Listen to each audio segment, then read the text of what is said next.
Hey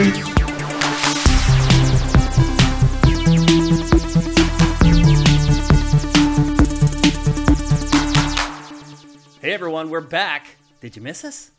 We're here for GameFace, episode 306, after having a week off, so our good friend Matt could take a little time off. Matt, how was your time off?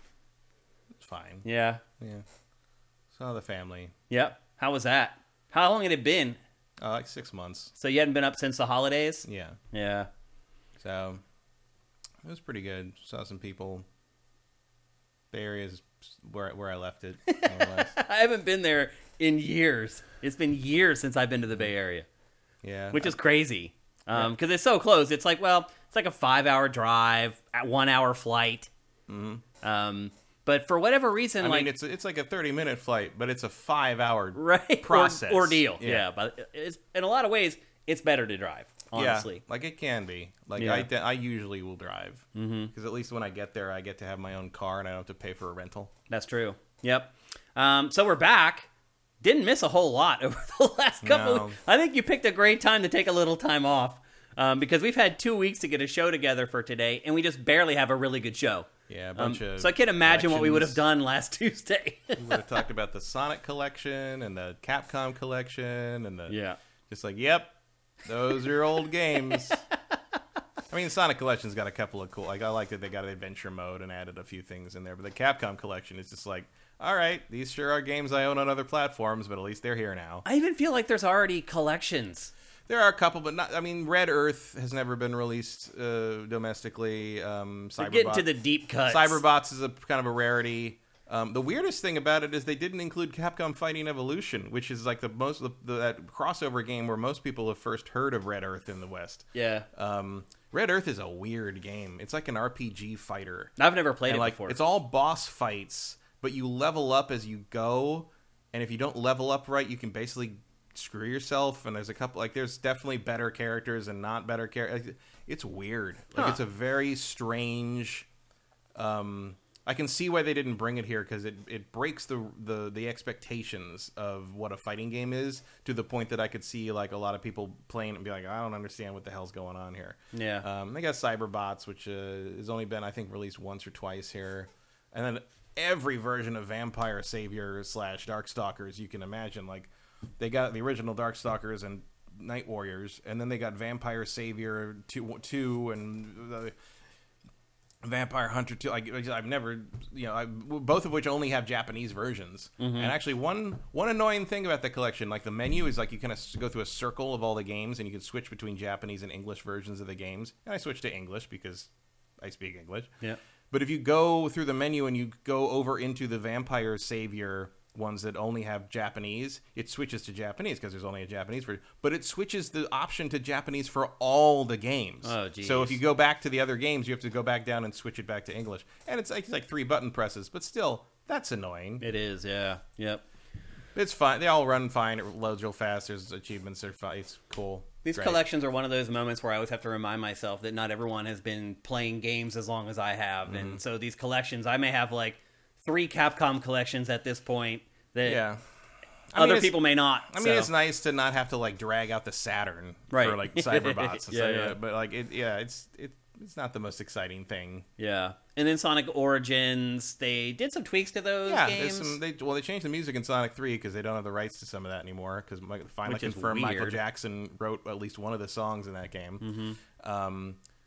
But they have an adventure mode where, like, instead of earning extra lives, you're earning stars. You can use those, I think, to like unlock stuff in the museum. And like there's an extra mode, like there's actually a story mode for the collection with like cutscenes and stuff. Like they did like animated cutscenes for intros and outros for each of the old games, which is cool. Like they actually put effort into that one. Like I think that's a pretty good pack, really. Yeah, I mean I don't agree with how they weirdly locked animated menus and weird shit behind like deluxe version pre-order. Like that was very strange, but like the games themselves in there are very well treated. They did a good job on the games. My bigger issue with the Sonic Origins collection is the pricing. That you could go and buy those older versions of those same games and spend like half the money that you'd have to spend on that collection. But you'd have to want the new kind of changes and additions and extra stuff and things. Well, Sega has wiped the old versions off of marketplaces. You can't go buy the old ones anymore. It was all a cash grab, which I think is dirty, but I agree with you. They are superior versions of the games, at least. Unless you want the original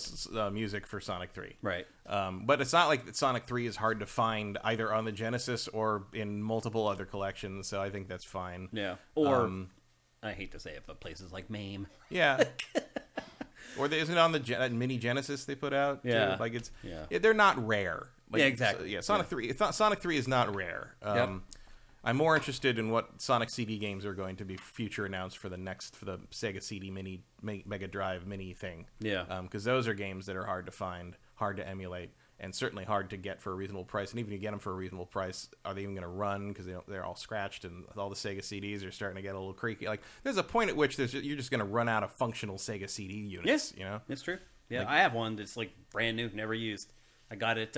What was the unit that combined the Genesis with the Sega CD in one unit instead of having to stack them? Oh, that was just like the second generation. Yeah, like but I have that. It's like brand new. Like the Genesis 2, and then like they came out with the Sega CD where it kind of slid into from the side instead of like the original, which was like a stack. Yeah, and I got that at the Sega Fire Sale when the Dreamcast Yeah, that's the one I have somewhere, and that one is way more reliable than the original because it doesn't have the disc tray, and like you just stick the thing in and go. All you got to worry about is the lens motor. Those are pretty hardy. It feels like it's built like a brick. Yeah, and the connector is way more reliable. Like the connector on the old one was like this weird like little tab that jutted up, and you had to like stick it in the side of the Genesis. Yep. And like if that tab gets out of alignment at all, or bends at all, or anything, or warps, like it's not going to hit the pins right, and your Genesis isn't going to read anything. Yeah, so that's what we missed by not doing a show last. We just did the whole episode here in about 5 minutes. So you didn't miss much while we were not doing an episode last week. A couple things about today's episode. First of all, we will not be talking about Cuphead, the delicious last course, because I have not finished Cuphead. And you have to finish Cuphead to play the DLC. So I don't. I can't even access it. You don't. You get access to the island at some point during the single player campaign. You don't have to finish it. Oh, you don't have to finish it. No. So there's just a certain point. At some point, you reach an island and it unlocks Chalice, and then you can do the DLC, and then you can use Chalice and any of the other things. However, when I went, I couldn't remember which platform I played Cuphead on. Because I couldn't find it. I can't remember either. And I'm guessing I'm like, oh, I own it on Steam. That must be it. So I loaded it up, and my save's gone. I'm like, where's my save? And then finally, this morning, I realized, oh, I played it on the Xbox, but I played it on Game Pass. And it's not on Game Pass anymore. So I don't have it. You have to buy it on Xbox so you could use your saves. Yeah. This is something we've talked about with Game Pass. Like, it's a little bit of a caveat with Game Pass. But it's funny that I couldn't remember, like, where did I... I think I played mine on PlayStation. So I think I remember now. I played it on Xbox because I had the Elite controller. I wanted to use that. Now you can, but I was basically like, I'm not doing that again. Yeah, It's my answer to that. Yeah. And you can go. I think you can play through the whole game with the new character. Yeah, you can use her. You can pick any character. Once you unlock her, you can choose her when you load the save up. Yeah.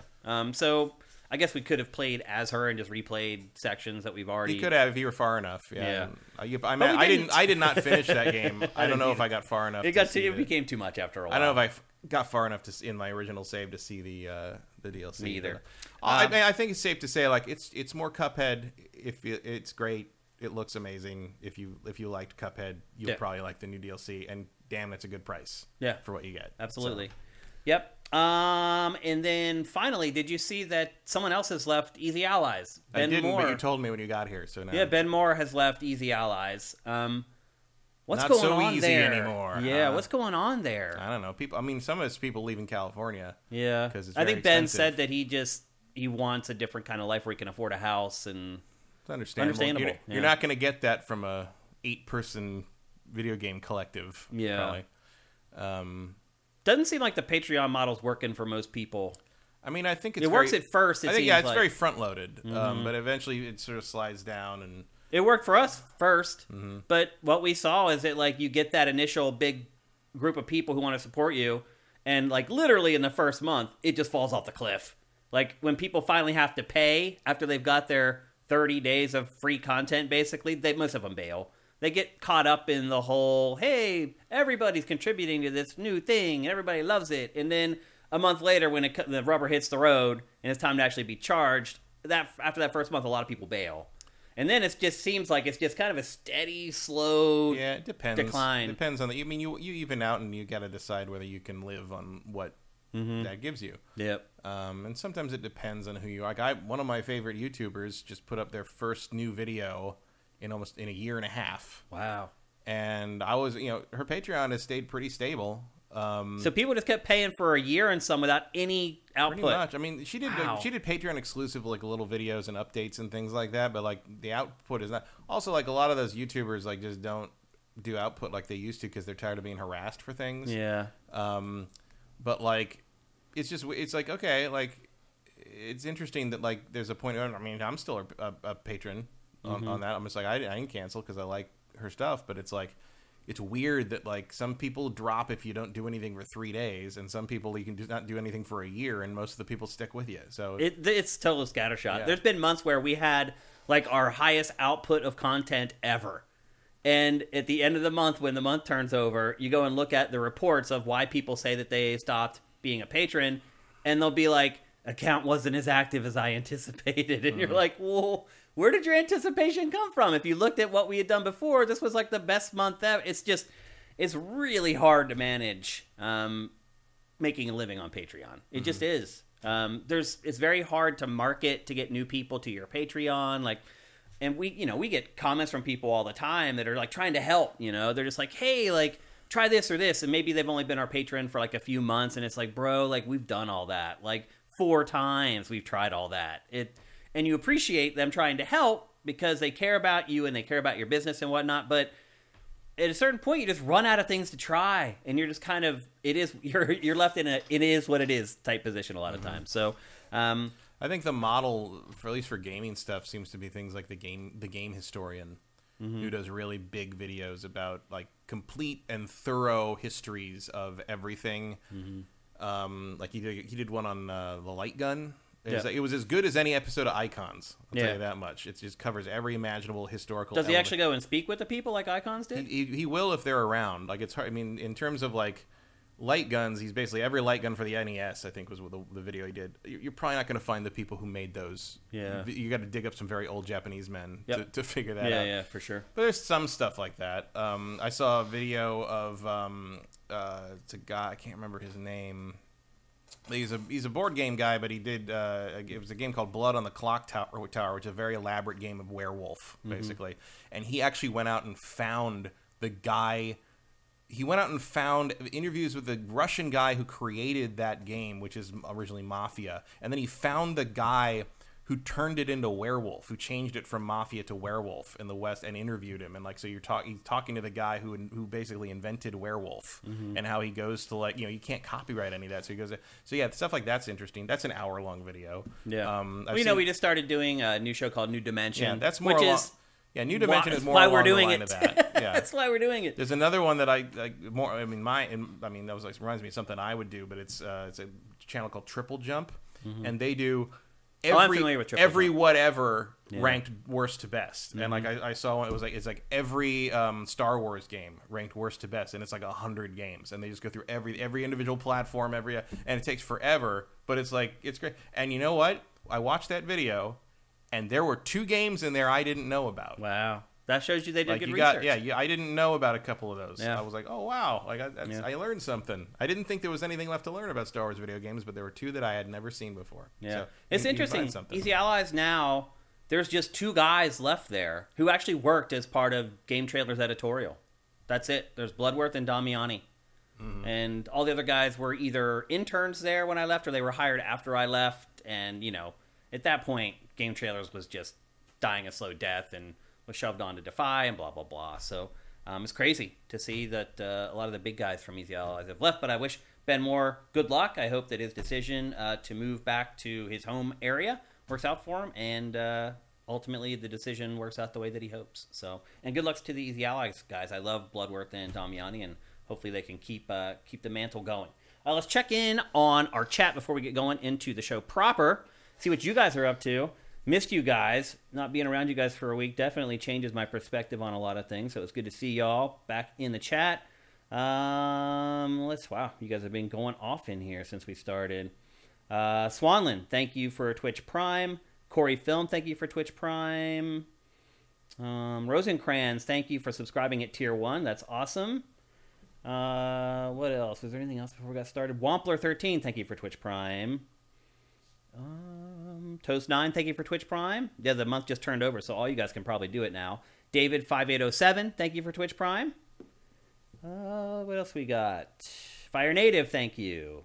Choo choo, we're on the hype train. The McWomble, thank you for Twitch Prime. Do we got any more before we get going? You guys are talking about Easy Allies. I get that. Darmus, thank you for Twitch Prime. I think that's it. Awesome. Thanks to all of you guys for taking the time to do Twitch Prime. And if you're watching this show on YouTube or you're listening to it on any of the podcast services out there, it is free. If you are a Amazon Prime member, you can give us a free $2.50 a month. If you're interested in doing that, just check the description below, and there are step-by-step instructions that anyone could follow. Even my mom was able to follow those instructions and help us out with Twitch Prime. So I know for a fact that you can do it. My mom is like 70. So if she can handle it, I know that you guys can too. With that, I think we're ready to kick off the show. We're going to start with what was the biggest event. And I think an event that at least I thought was going to be a bigger deal than it ended up being. And Nintendo did a Nintendo Direct late last week. It was the Nintendo Direct Mini. They've kind of subtitled those at this point to set expectations among people like us, so we don't think they're going to be a big deal. It ended up basically being... just called the Nintendo Direct No Zelda. Yeah. Well, they've got a lot of stuff in the hopper right now that they're working on that could have driven a Direct. But that's what they're trying to, like, when they say mini, they mean Zelda's not in this right? one. Yeah, again.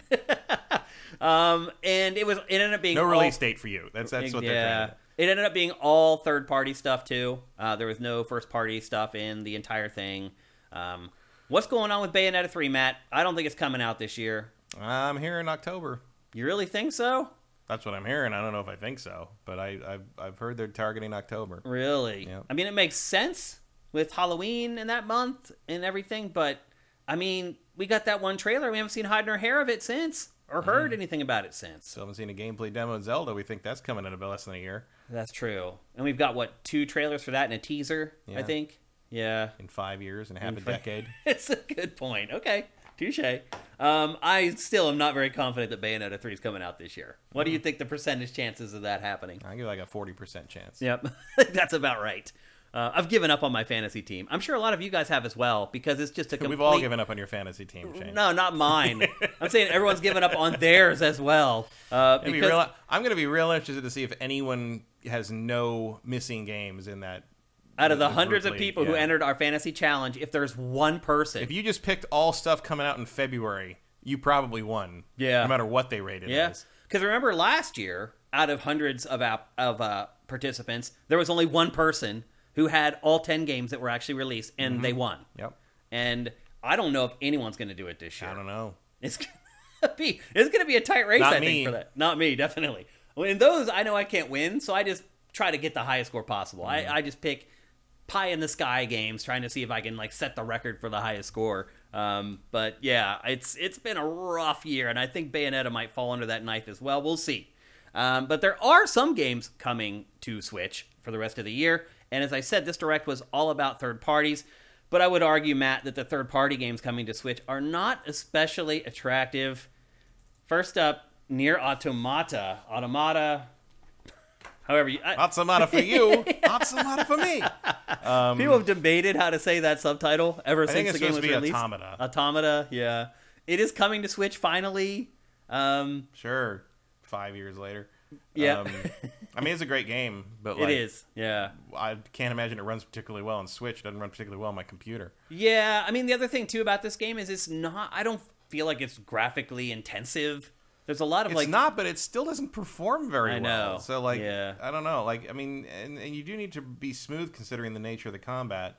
Because, look, most of the environments are just these empty wastelands. Right, but also just get this for $5 on Xbox or PlayStation in the next sale. It's going to run better, and it's not. Some people only have Switch, though. I guess, but why. You're missing so much. Well, if you're saying why to this game, you better get ready to say why for the next 20 minutes when we discuss this topic, because, I mean, that's pretty much what this whole direct was. I started saying why this morning with the announcement of the Lollipop Chainsaw remake. Not remaster, remake. They're remaking Lollipop Chainsaw. Who the hell asked for that? I mean, we got rumors about that not that long ago, but it was supposed to just be a remaster, That's not a remake. It is a remake. A game that sold And you know horribly. why I think it's a remake? I think so they can license cheaper music. Maybe. That game's not very good. It's not No, terrible, it's not. But it didn't sell very well either. I was excited about it. Like, you know, it was all the right people, and James Gunn was involved. And I played like 20 minutes of it. And I was like, nope. This is not working for me. It was a different time for James Gunn back then. That was still a horror, like, you know, yeah. Well, James was a different guy. Like, at Spike TV, we would go and we would cover CES. And we'd cover, like, all the goofy tech at CES. But then we'd also go cover AVN, which is the Adult Video Network convention. It's basically a porn convention. And it goes on at the same exact time as CES, which, yes, I agree, is very bizarre. But we went and covered it for Spike.com one year along with CES, and we had him as our lead talent.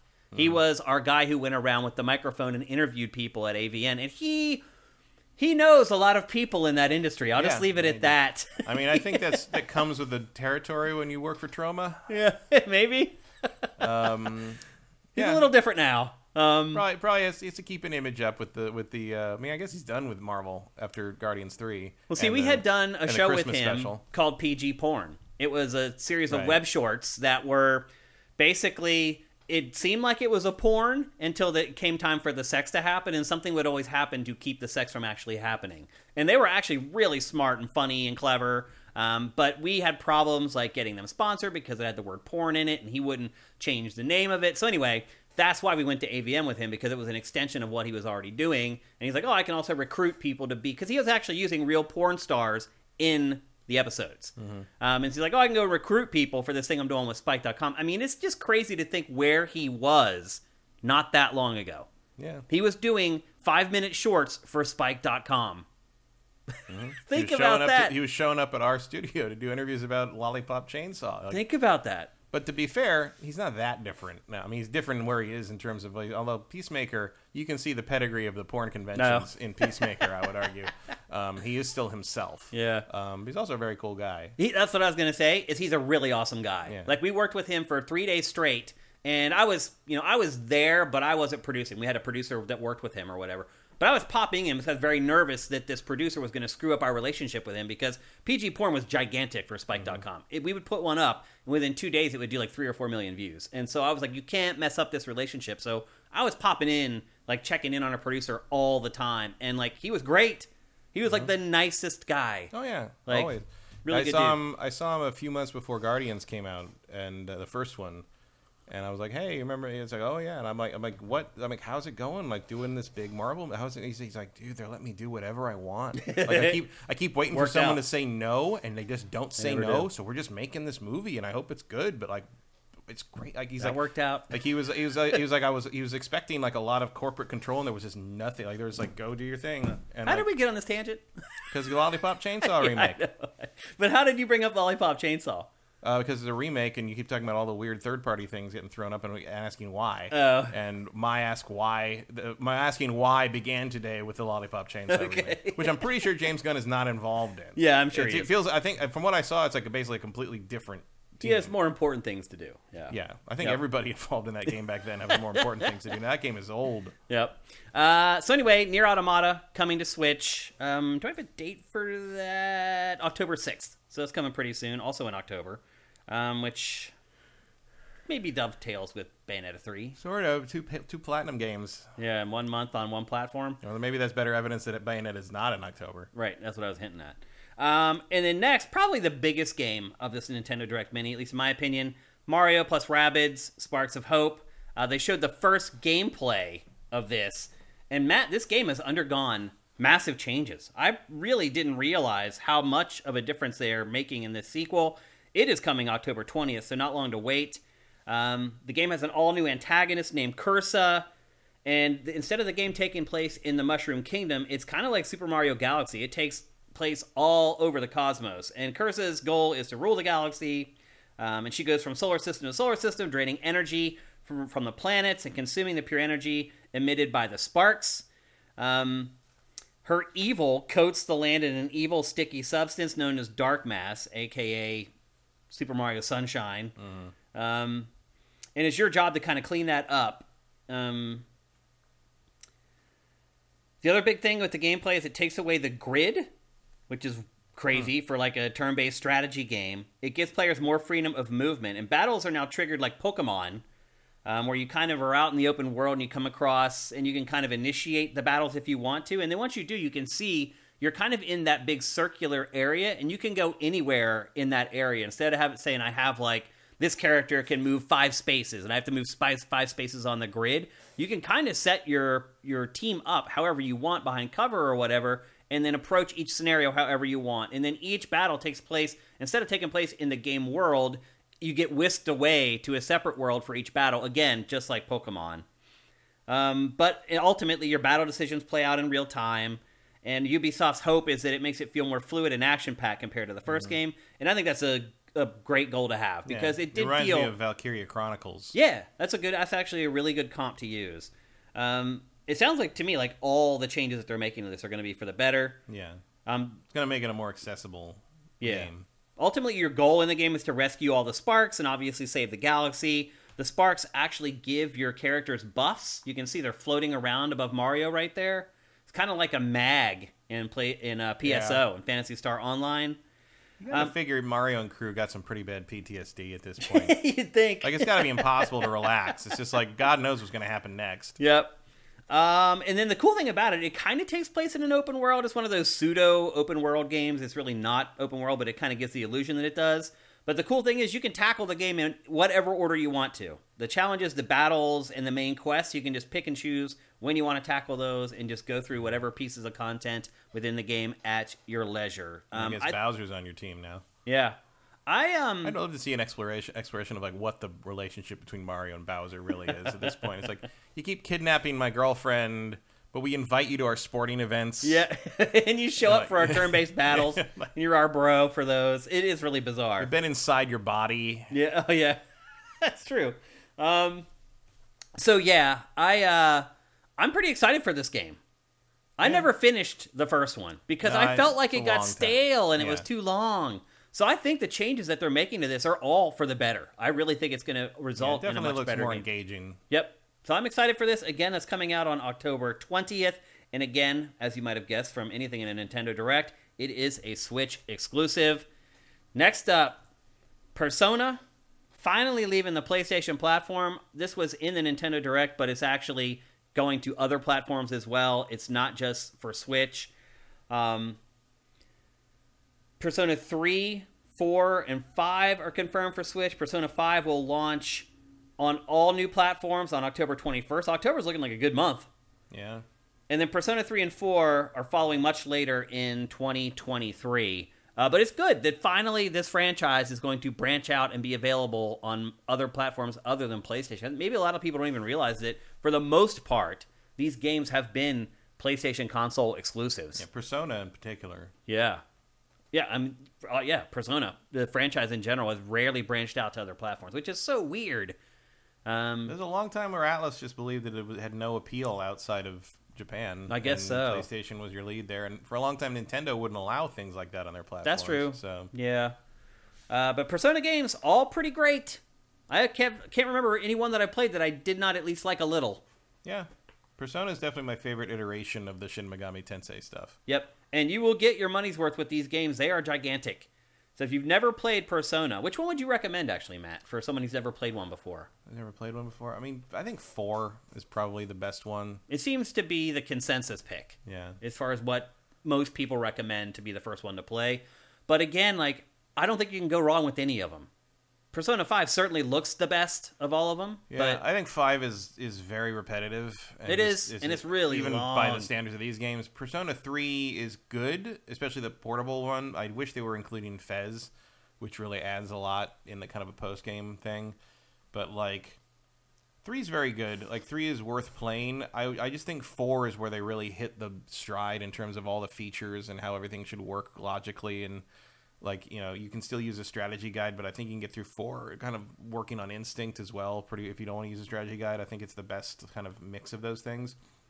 And 4 doesn't fall into the trap of that 5 does, where they're just repeating the premise every time you do a new dungeon. Like it's like 4 has a lot more going, and 4 also has like a little more sinister thing going. Like the Phantom Thief thing is like cool and all, but like Persona 4 is a murder mystery, and like it really creates like a weird sort of like it makes like the town you're in sort of feel a little foreboding. There's a little bit of like an It almost element to it, where you don't know where this thing is happening or what's going on, and it rains, and it's kind of oppressive, and you're still trying to live your life, and like it's just like there's a murder, and you kind of got involved in it, and you did this dungeon, and now you got to go out to get ramen with your friend, and it's raining, but you can't talk to them about that. It's a much more psychologically effective premise, I think. So I would call Persona 4 sort of the gold standard, no pun intended, golden, Persona 4 golden. Right. But I'd say that's the gold standard of the Persona games at this point. Okay. And again, coming... If you can tolerate Teddy. Yeah. Persona 5 coming October 21st, 3 and 4 following in 2023. Nintendo announced that there was a Alive demo that's up on the eShop. It's there right now. It's that crazy, wacky JRPG that never made it to the West until now. Where you play through like 8 different time periods. It's a little bit like a turn-based RPG version of Eternal Darkness. Yeah, it's a cousin to like the Saga Frontier stuff, where you pick different characters, or like Octopath Traveler is a descendant of it. I'm interested. I remember I've heard of Live Alive forever. Like, it's back been in a the thing. Day. It was one of the games that like the weirdos who imported stuff and played things with translation guides in Japanese were like would lord over you as like they'd played this and you'd only played the stuff that came officially to English, and you're like, okay, who cares, dude? It's sort of like how back in the day, like people like would go on and on about how amazing the Genesis Batman game was, and it finally came to the US officially. Everyone's like, this isn't that good. This is kind of meh. Like, it was just one of those things. Like Dave Halverson went on. There's a reason why games don't come to the West. I mean, it looked good in the screenshots, but it's like, okay, and there's an element of just like sort of forbidden fruit, or like you have to be a little elitist because I played this and you didn't, and then you finally get to play it, and you're like, really? This is it? But this looks pretty good. I mean, I'm curious as someone who like has been aware of it for almost 30 years. That like, well, I guess it should probably get around to that, huh? Yep. And then moving on to more ancient games finally coming to Nintendo Switch.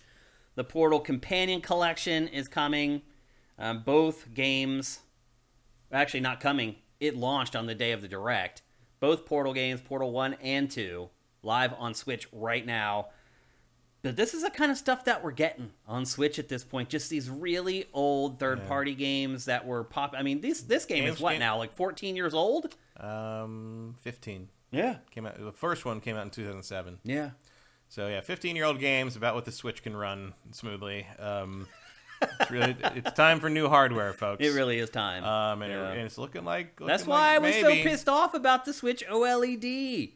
I'm like, what are they doing? Well, you saw the stuff about the Nintendo's hardware expenses. Yeah. No, I don't think I did. Nintendo has like suddenly this huge spike in hardware purchase expenses this year. And a lot of people are saying that's because they had to buy hardware to build the next system. Oh. And so there's people speculating that there will be a new system next year. And that's what will launch alongside Zelda, which is exactly what I said they were going to do. Yeah.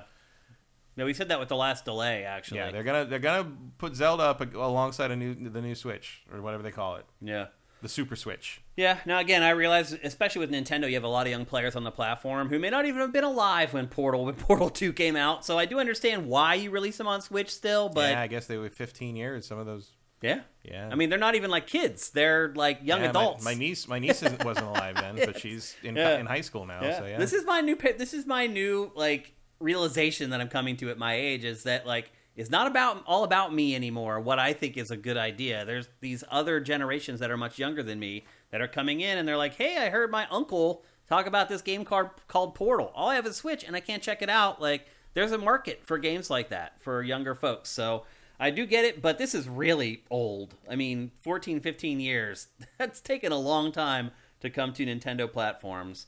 And then They showed a little bit more of Minecraft Legends, which is that new Minecraft game they showed at the Xbox and Bethesda showcase, E3 press conference, aka.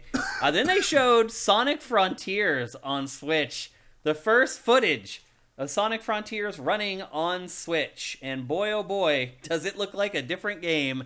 The worlds are empty. The very first shot that they show when this trailer starts, Sonic is just standing, and there's a bunch of flowers in front of him. And you can see the flowers appearing and disappearing, drawing in right before your eyes in a very curated trailer that's supposed to make the game look really good.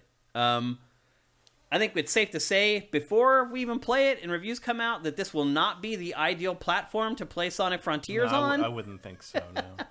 I'm shocked, honestly, that they got it to work at all on Switch. I mean, you have to put it on Switch. Like, it's Sonic your market. There's a huge Sonic fandom component on the Switch. Yeah.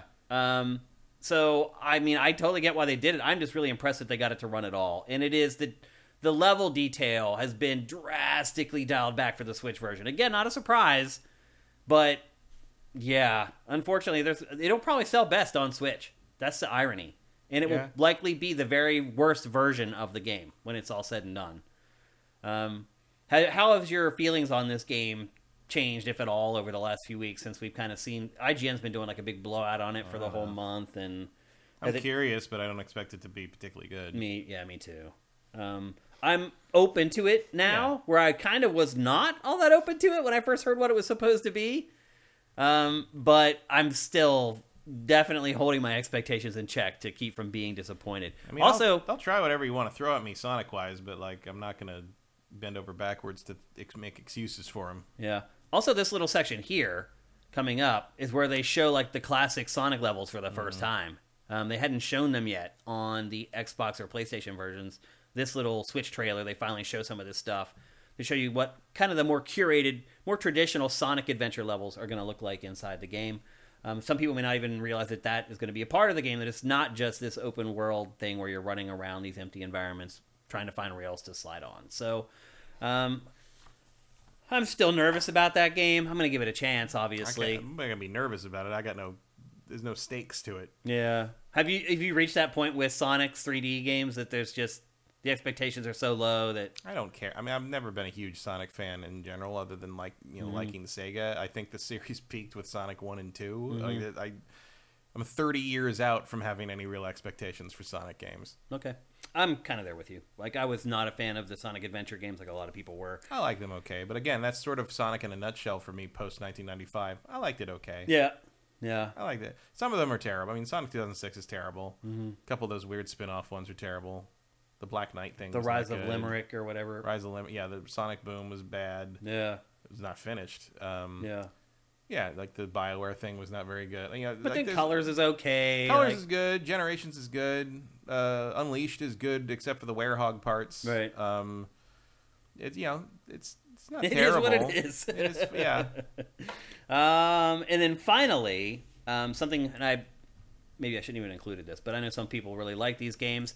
Mega Man Battle Network Legacy Collection. It has 10 games, although they're really not 10 games from the GBA era. I think there's really 6, but then some of them had they did the Pokemon thing where they did red and blue stuff, the colored versions of the games.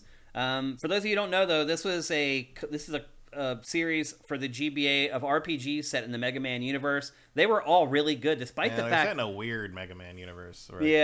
Everything's done through logging in through. Everything's fought in computers, and Mega Man is just a program, and it's very weird. Yeah, you're right. It's almost like the fourth wall of technology is broken in these games. It's weird. It's like they're living inside It is very Pokemon. It's like if Pokemon were computer programs and they were all Mega Man characters, basically. Yeah, that's a good way to describe it. But these games have quite a following. Yeah. And this was rumored for quite a while, too. People were excited about it. And now it has come to fruition. It's coming in 2023. This is also not just for Switch. It's coming to PC, PS4, and Switch. And you can get it either... Does it have the action game in it? What action game? There was an action game they made out of this series for the GameCube.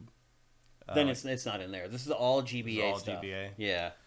That one was fun. That was one of my favorite interstitial things I did on the early X-Play because it was really hard. It was incredibly hard. So I just shot a thing of Adam screaming about how he couldn't get past Fireman, and Morgan's like, "It's like, isn't that the first boss?" And he goes, "Shut up," which is basically my experience with trying to get through that in a game lab. It's funny.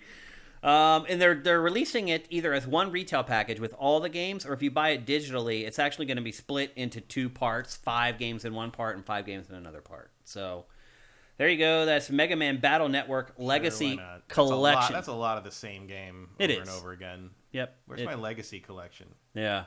Or Legends. The Mega Man Legends collection. Yeah, people probably are even more hyped for something like that. Legends 1, 2, and Misadventures of Tron Bonne. That's what I'll give you full price for that. But Matt, there's a high-res filter option. That looks awful. So anyway, those are really the highlights from the Nintendo Direct Mini. There were other games. There was several indie games and a couple other kind of throwaway things in there. But overall, not really a great Direct at all. It was really just a chance to show off the first gameplay of Mario plus Rabbids, in my opinion. Letter grade-wise, I give that a really low letter grade. And I think any of us who were hoping that maybe this Direct might be Nintendo's E3 2022 Nintendo Direct, definitely not the case. Did not work out that way.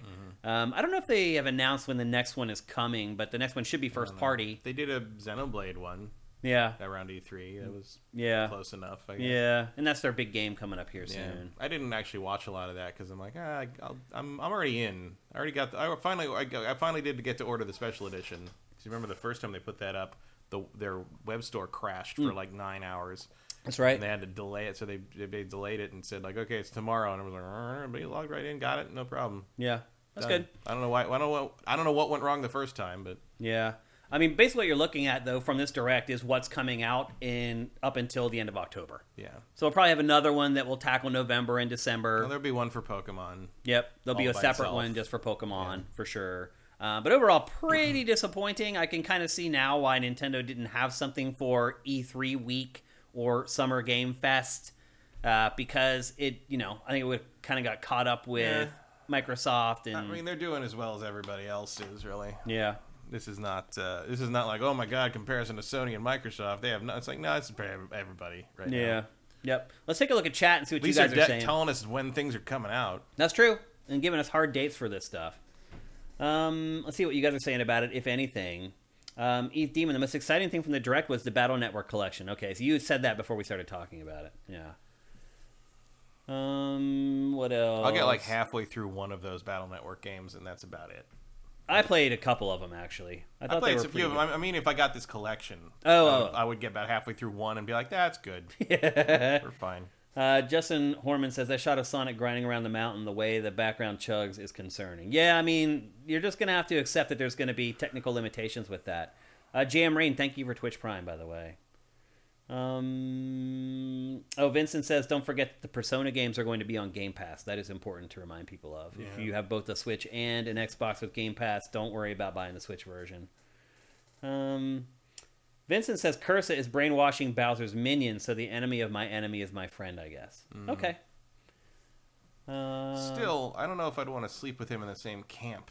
You know? Yeah. There's a little bit of history there. Some awkward nights in the spaceship. That's all I'm saying. Vincent says Pac-Man World was a highlight. I disagree. Pac-Man World? Yeah, that game, the original was not a good game. It's being remade for Switch. Which one was that? I can't even remember which one it is. The side scroller? Even though I just played... No, that's called Pac-Land? Or Pac-Mania or something. Or Pac-Land. Because the NES side-scroller is what's inspired Mario. Right. We talked about that when I covered that Pac-Man collection is this like a few episodes ago. Is this like the one that was the stuff they were making like around like the PlayStation 2? Yes. Yeah. Yeah. Those were terrible. Yep. Yeah, I'm not excited about that. And it looks like you guys aren't either about anything that was in this Direct, because you guys are not talking about it hardly at all. All the good games I played 5 years ago on other platforms. So pretty much. Yeah. For our audience, they're mostly late 20s to 30s, 40s. People have decided whether they wanted to play those games a long time ago, and probably a lot of them decided that they did not want to.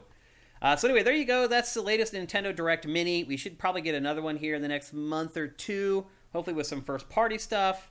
And then we'll probably get one more before the end of the year for third-party stuff that will tackle November and December. All right, let's move along. We're going to talk next about one of the only new games that I have played in the last couple weeks. Again, I've been going back and tackling some of my backlog. I'm almost finished with Dying Light 2. And I will say that a lot of the stuff that I had talked about before that game came out, about the branching story stuff, starting to hit. And, like, it's pretty amazing, like, how drastically the story can be altered in that game. But this is one new game that I did play this week, MX versus ATV Legends. It is from Rainbow Studio. Series that will not stop. It won't stop. And here's the thing, Matt. I have visited Rainbow Studio before. Have you ever went there? No. They are... At one point in time, they were a heralded studio. The MX versus ATV games used to be literally in the discussion for Racing Game of the Year every year. They were great. Rainbow Studios used to be bleeding edge racing game developers. And Matt, I don't know what has happened to that studio. I don't know if it's like talent drain, like what's happened at some other studios like Rare, where just the people who were good just bolted and are working somewhere else. But Matt, this game is a disaster. A disaster. One thing I will always remember 2022 for is the year where Shane had to go back and start playing bad games again. I have really avoided it for a really long time, having to play kind of the dregs of the industry. This year has reminded me that there are, in fact, still really, really bad games out there. And this is one of them. This game, I struggle to say that it's finished, honestly. The big hook for this one is that there are 3 different disciplines. There's motocross, like you're seeing right now. There are ATVs, which are 4-wheelers. And then there are those new, like, hyper-powered golf carts. Have you noticed how they've become, like, a thing? They're called UTVs. Oh, UTV. Okay. And they're basically just golf carts with, like, more powerful engines in them. And people, like, off-road with them and drift with them. There's a lot of retirement communities where people buy them to get around their little retirement community in style. I mean, I love driving a good golf cart with the accelerator floored, but gotten kicked out of a few places doing that. Yep. I had a buddy who worked at a golf course. Some decent air. If you... We were in high school. We would go to the golf course, and he would take the chain off of the golf carts, and we'd just go jump in the golf carts all over the golf course. That was fun. But these UTVs, it's absurd. Like, that they race these things. It's like, I feel like we've got to a place where television executives have realized that the only thing that rates anymore is live something or other. It has to be live. And so they have just gone to these extremes to find events in sports to televise live. Cornhole has become a huge thing on ESPN. And apparently fancy... You have the Ocho to thank for that one. Exactly. And apparently racing golf carts has now become another one, because I also saw that on ESPN2 a couple months ago. Competitive eating. Yep. That's true. Yeah, which obviously with the July 4th weekend, we just all dealt with Joey Chestnut again. Choked out a man. He came out of his groundhog hole for the one day of the year, and then he went back in. Broke a guy's neck and went back to eating. Yeah, exactly. This looks awful. It's awful, Matt. It is awful. So there are those 3 disciplines, and really the problem ends up becoming that they have to concentrate on 3 different disciplines, so none of them are good.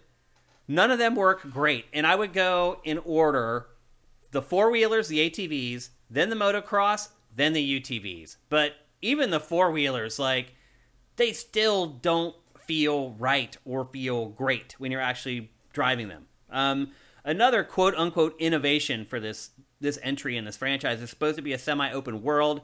You saw at the beginning of the B-roll there where I was just kind of riding around like this open area. That's a world? I thought that was the track. No, dude. That is like its open world. And it's literally, you can drive from one end of it. That looked like a skate park to me. You can drive from one end of it to the other in probably 90 seconds. Wow. And there are these crew members. There's no fuel. There are some things to collect in the open world, and there are these, like, mechanics who are supposed to be on your team. But, like, I won a couple races, went and talked to the mechanic. He's like, hey, here are these new shocks. I never got the shocks. No, I never got them. Like, you get rewarded with stuff in this game, and you don't actually get it. It doesn't unlock. There's bugs all over this game. There's no story whatsoever. The career mode is actually huge, but it's just like one event after another that is just strung together right here via this screen, this nondescript mission screen where you just go from one race to the other. When you first start, you only have motocross. You win a couple, or you finish a couple races in motocross, the ATVs unlock. Finish a couple ATV races, and then the UTVs unlock. Same progression that you would expect from most games like this. The only really cool thing that I found in this is there's a trails type races that are set in like larger environments. They're almost like checkpoint races, and they last a little bit longer, and the tracks are a lot longer. I found those to be a little bit more interesting, but otherwise it's just... It's terrible, but some races give you more of it, so that's well, watch this. Watch the elbow of the racer beside you. That's weird. I'm just going to rewind that so you can see it. I saw that. This game is twitch. full of crap like this. Watch the racers next to you right here. Watch their elbows. They have like a 2-frame animation as they're cranking on the accelerator. It's so weird. There's stuff like this all through this game. Just That's weird. so weird. How could there not already be that in from the last game? Like, I don't know. Like, just, you know what, dude? Just swap it in from the last game. Is this on like a modern system? This is PlayStation 5 gameplay you're seeing right here, Matt. Wow. This is on the PS5. And the there is PS5 version? Yes, there is a separate PS5 version for this. Because if you told me this was like vanilla PS4, I'd believe you. Yeah, THQ sent me code for this, for PS5 specifically. Wow. So this is the PS5 version of this game. What is the PS5 doing here that could not be done? Now, I will say this. Gen? There are certain times where the sun is like well. shining across the mud, and it can look pretty cool for moments, but then inevitably something happens. That is not how bike physics work. Nope. It's not. Wow. Nope. There are no tricks in this game, Matt. There are no tricks? You can flip forward or backwards, but you rotate so slowly, don't do it. You would need a jump the size of a skyscraper to complete a complete flip before you land it back on the ground again. Have we learned nothing from SSX? Yeah. Or the other... you can see where I tried it there. Or the other MX versus ATV games? Which were great! There have been great MX versus ATV games. Why in the world would you find it necessary to try to be realistic in this game? I have no idea. And it goes way deeper than that, Matt. Because I've seen videos of older ones that are like you're just doing crazy stuff in midair all the time. Yeah, they're more arcade style. This is all about realism. So, one thing that I kind of like about it is it's a little bit like Excite Bike 64. Do you remember when you first played that? Or maybe you haven't played it, but... I played Excite Bike 64. Remember when you first played it, like, it seemed like it was really hard and obtuse, but then you realized that you needed to, like, make sure you were landing on the downside of each jump to keep your speed up, and then it became almost too easy? This game uses that same aesthetic. The idea is that you need to land on the downslope of the next jump to keep your speed up. If you don't do that, you'll get passed by the whole pack. This is also one of those games where the rubber band AI is so terrible that if you make one mistake, you get passed by the whole group. And forget trying to catch them. You'll never catch them again. So if you make one big mistake in this, just restart the whole race. It's one of those types of games. There are weird... I think it's time the entire racing game world adopted Forza's rewind system. Yep. Well, I think there is a little bit of a rewind in this, but here's the thing, Matt. The rewind doesn't work the way it's intended, and if you try to just reset your bike on the track, it is complete... First of all, it takes forever. Literally 5 or 6 seconds before you get put back on the track. And second of all, where you get put back on the track, you have no way of guessing where you're going to be put back on the track. I've been put back like a quarter of a mile before. Because these tracks, they kind of like interact with each other. Like you could be halfway down the track, but there's a turn that's 10 feet away from a turn that's like at the beginning of the track. And so sometimes it will make the mistake and put you back on that part of the track that's at the beginning of the track. It's using some kind of weird proximity thing. Right. It doesn't know which part of the track it needs to put you back on. As Matt said, the physics look terrible. These are brand new physics for this game. They built them brand new. I never got my head around any of them. Like the four-wheelers I got pretty good with, and I could win every race with the four-wheeler. I never won a race motocross, ever. I never won a race in a UTV, ever.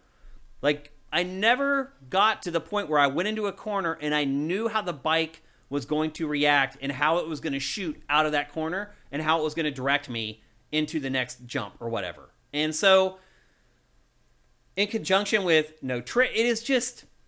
This game is a disaster.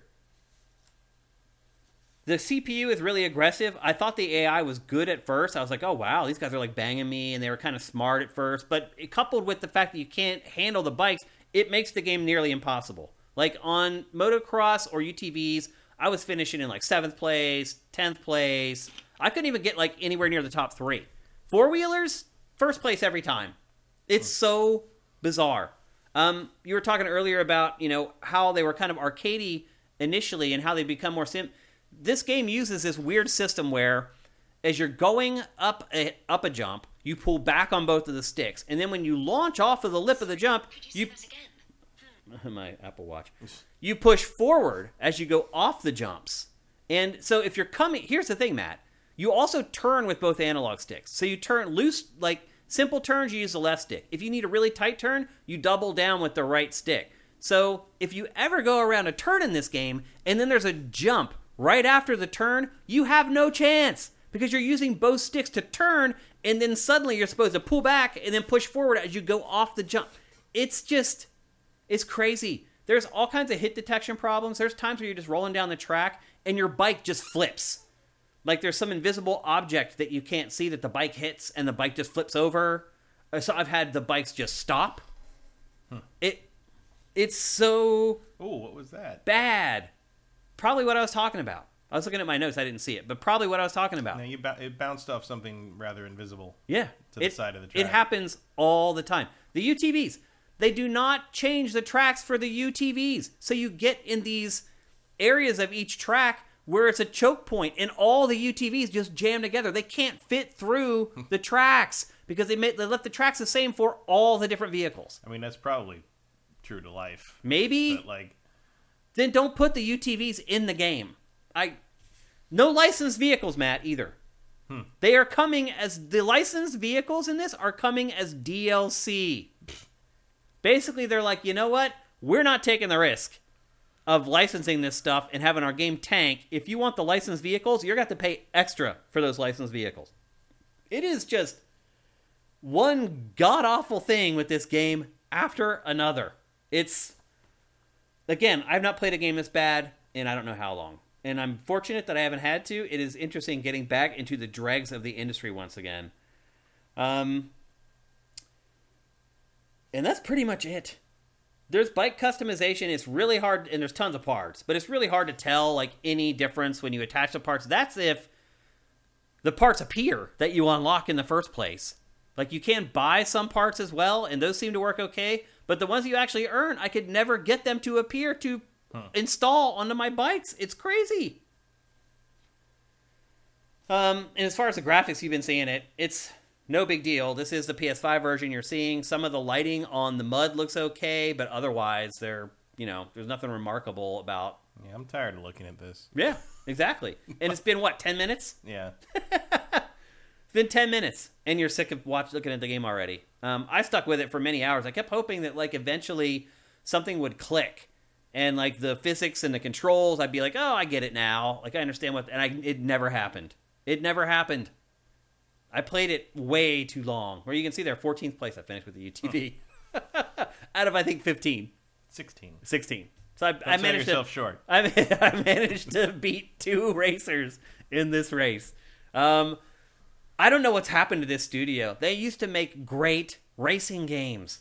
And it has just completely... Who publishes these? This is THQ Nordic now. It used to be published by... Was it Activision back in the day? Sounds right. Or Acclaim, maybe. Acclaim. Yeah, Acclaim did love their off-road stuff. I think it was Acclaim. Yeah. Acclaim. R.I.P. But this is another riddance, license that THQ bought, that Nordic bought off the scrap heap when it started publishing. It bought all THQ stuff. It went and just bought this catalog of franchises that had died, basically. Huge open world. This game is $40. It's available for PC, PlayStation 4, PlayStation 5, Xbox One, and Xbox Series. I wouldn't spend $10 for this game until he fixed it at least. It's free on PS Plus. So. Oh, it is? Yeah. This game is free on PlayStation Plus? I think so. Are you sure? I thought it was. There's an MX ATV being given away on PlayStation Plus right now. I didn't look too close. I don't think this is it. This game literally just came out. Yeah, but sometimes new games do that. I wonder why. If you were making this game, wouldn't you try to make that deal? What I was going to say was, wait until it ends up being free somewhere. Maybe by then they'll have fixed it. I swear I saw this on the PlayStation Plus thing. I mean, I they might be sent me a wrong. PlayStation review code. I don't know why they would bother doing that if it was free on PlayStation Plus. Maybe someone in chat knows. No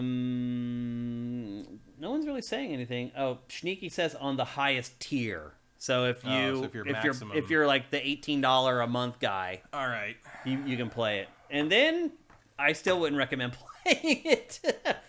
Actually, they're saying it might be a trial on the top tier of PlayStation. I can't tell. Plus. I just see like the stupid things scroll by on the PlayStation Plus like tab thing or whatever, and I'm just like, well, okay, whatever. Like, yeah. But I know I saw this because the whole row of the Xbox store was taken up with this stupid thing because like there were so many versions and things like that. So yeah. I swear I saw that cover art. Notice how much easier the four-wheelers are, Matt. It's a trial. Okay, it's a demo. Okay.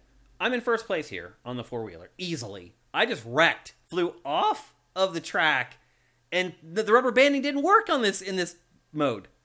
Riding the ATVs, it's like the rubber banding is like half of what it is riding the other bikes. The whole thing is just a disaster. That's some of that stuff's like some of the bouncing off the walls and like clipping off things is like PS2 era shit. Right, yeah. Back when games cost $1 million to develop instead of whatever gobs of money they cost now. But it's like, this is another one of those games that I played, Matt, where I'm just like, did they have anybody consulting on this? Do they have anyone there to tell them, like, dude, this is busted, this is awful? I mean, they know. Developers always know. But you make what gets made. You have time or the budget to make what you make. Like, that's all there is to it. Yeah. Like, there's not. It's just like I said back when the Halo thing showed. I'm like, I guarantee you, tons of people working on Halo knew that didn't look good. Yeah. But it's not. The developers always know, in my experience. But they make what they can make in the amount of time and budget they're given. Yeah. It's just really crazy to see how far the studio has fallen. Sometimes there's some horrible decisions being made at the top, publisher or head of development company or whatever. But usually the developers are very honest, especially if you corner them at a party, about what they made, about what things ended up being. Yeah. Swanland says he just checked. Legends is a trial. One of the older games might be free. Yeah. So there you go. Are there legends in the MX ATV world? I mean, there are definitely legends in motocross for sure. Like that Dugan guy, and yeah, there's a bunch of them. The Metal Militia. Who could forget the legend of the Dugan guy? But the Metal Militia and all that. Like, they didn't license any riders either. Like, yeah, well, it's like if why are you calling it? There's legends no if you didn't license anything. I think, to your point, Matt, I think they knew that this game was going to suck, and they're like, why would we spend all this money on these licenses? It does feel a little bit like a punt. Yeah, yeah. Just get it out. You know what? I think it may have maybe Sony published the early MX versus ATV games. Yeah, I don't remember. Weren't they PlayStation exclusives for a while? That sounds right. I think they were. I can't possibly. There might not be another more like prominent, long-lived franchise I have paid less attention to. Yeah. Than this one. Like I remember early in my career, my first year and a half at GameSpot, one of the first studios that I went to visit was Rainbow Studios, and I was excited to go there and check it out. And I was wrong. Actually, back then, their games were good and people loved them, but because they've been doing the series since PlayStation 1, I think. Yeah, it goes way back. I remember selling these games in the used game store I worked in back. They used to sell pretty well too. 99. Yeah, people used to like it, but not anymore, and understandably why. It is a disaster. I remember there were copycats on like the N64 and stuff. Oh, so Vincent says THQ published MX, Sony published ATV. And so I guess they ended up combining the two together for this franchise that when it went multi-platform or whatever. So this was like the Warriors Orochi of off-road motorsports. Yep. If you're a glutton for punishment, it's $20. That would be $20 flushed down the toilet. So I'm imploring you to stay away from this game if at all possible. There are some people, like I have a brother-in-law. He was a huge motocross guy. And, my nephew, his son is, like, already racing motocross bikes and stuff like that. And so maybe there are some people out there that are really into this stuff. Like, yes, but if you're doing that, why would you want to play a video game about it? Just go ride it. Just go do it. Go ride. Yeah. And, you can't ride all the time. If you're at home at night and you want to play a game and you still want to engage with the sport, I would still stay away from this. I can't imagine this is going to be good enough for someone who... I would go back and look through like the catalogs on the stores and try to find like an older version of this franchise because it's better. is better than this. It's it's a travesty, honestly. But there you go. That's MX versus ATV Legends. Steer far, far away. All right, let's move on. Next, we're going to talk about a game that Matt and I played as a demo several weeks ago, and both really, really liked it. And now we both have continued on to play the full game, the retail version of the game, and that is Fire Emblem Warriors 3 Hopes. Matt, we both gushed over this game when we played it as a demo. Now that you've been playing through the whole thing, has your opinion of the game changed at all, or do you still feel the same way? Nope, I think it's still great. I mean, certainly the demo tells you exactly what you're getting. Yes. But like, there's a lot of changes, and like one thing I do wish we'd pick different houses. Yeah. Because I'm very curious about how different things are if you pick a different team. Because clearly you're with that same team, and for a long time. Long time.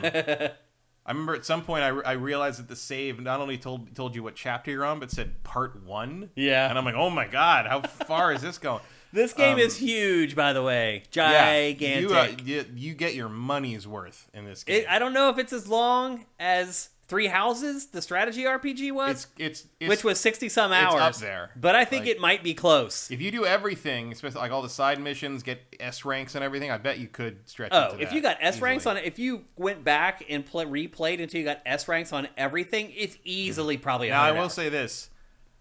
I have gotten S ranks the first try on the last like 5 or 6 battles. Oh, yeah? Like I usually have to only redo 1 or 2 battles per chapter. Yeah, I mean, I get S's or A's my first Once time. Once I figured out that the thing holding you back from the S ranks tends to be the time, I'm just like, okay, don't stop and fight the weird little dudes. You'll get the just don't get hit and you'll get the life S rank.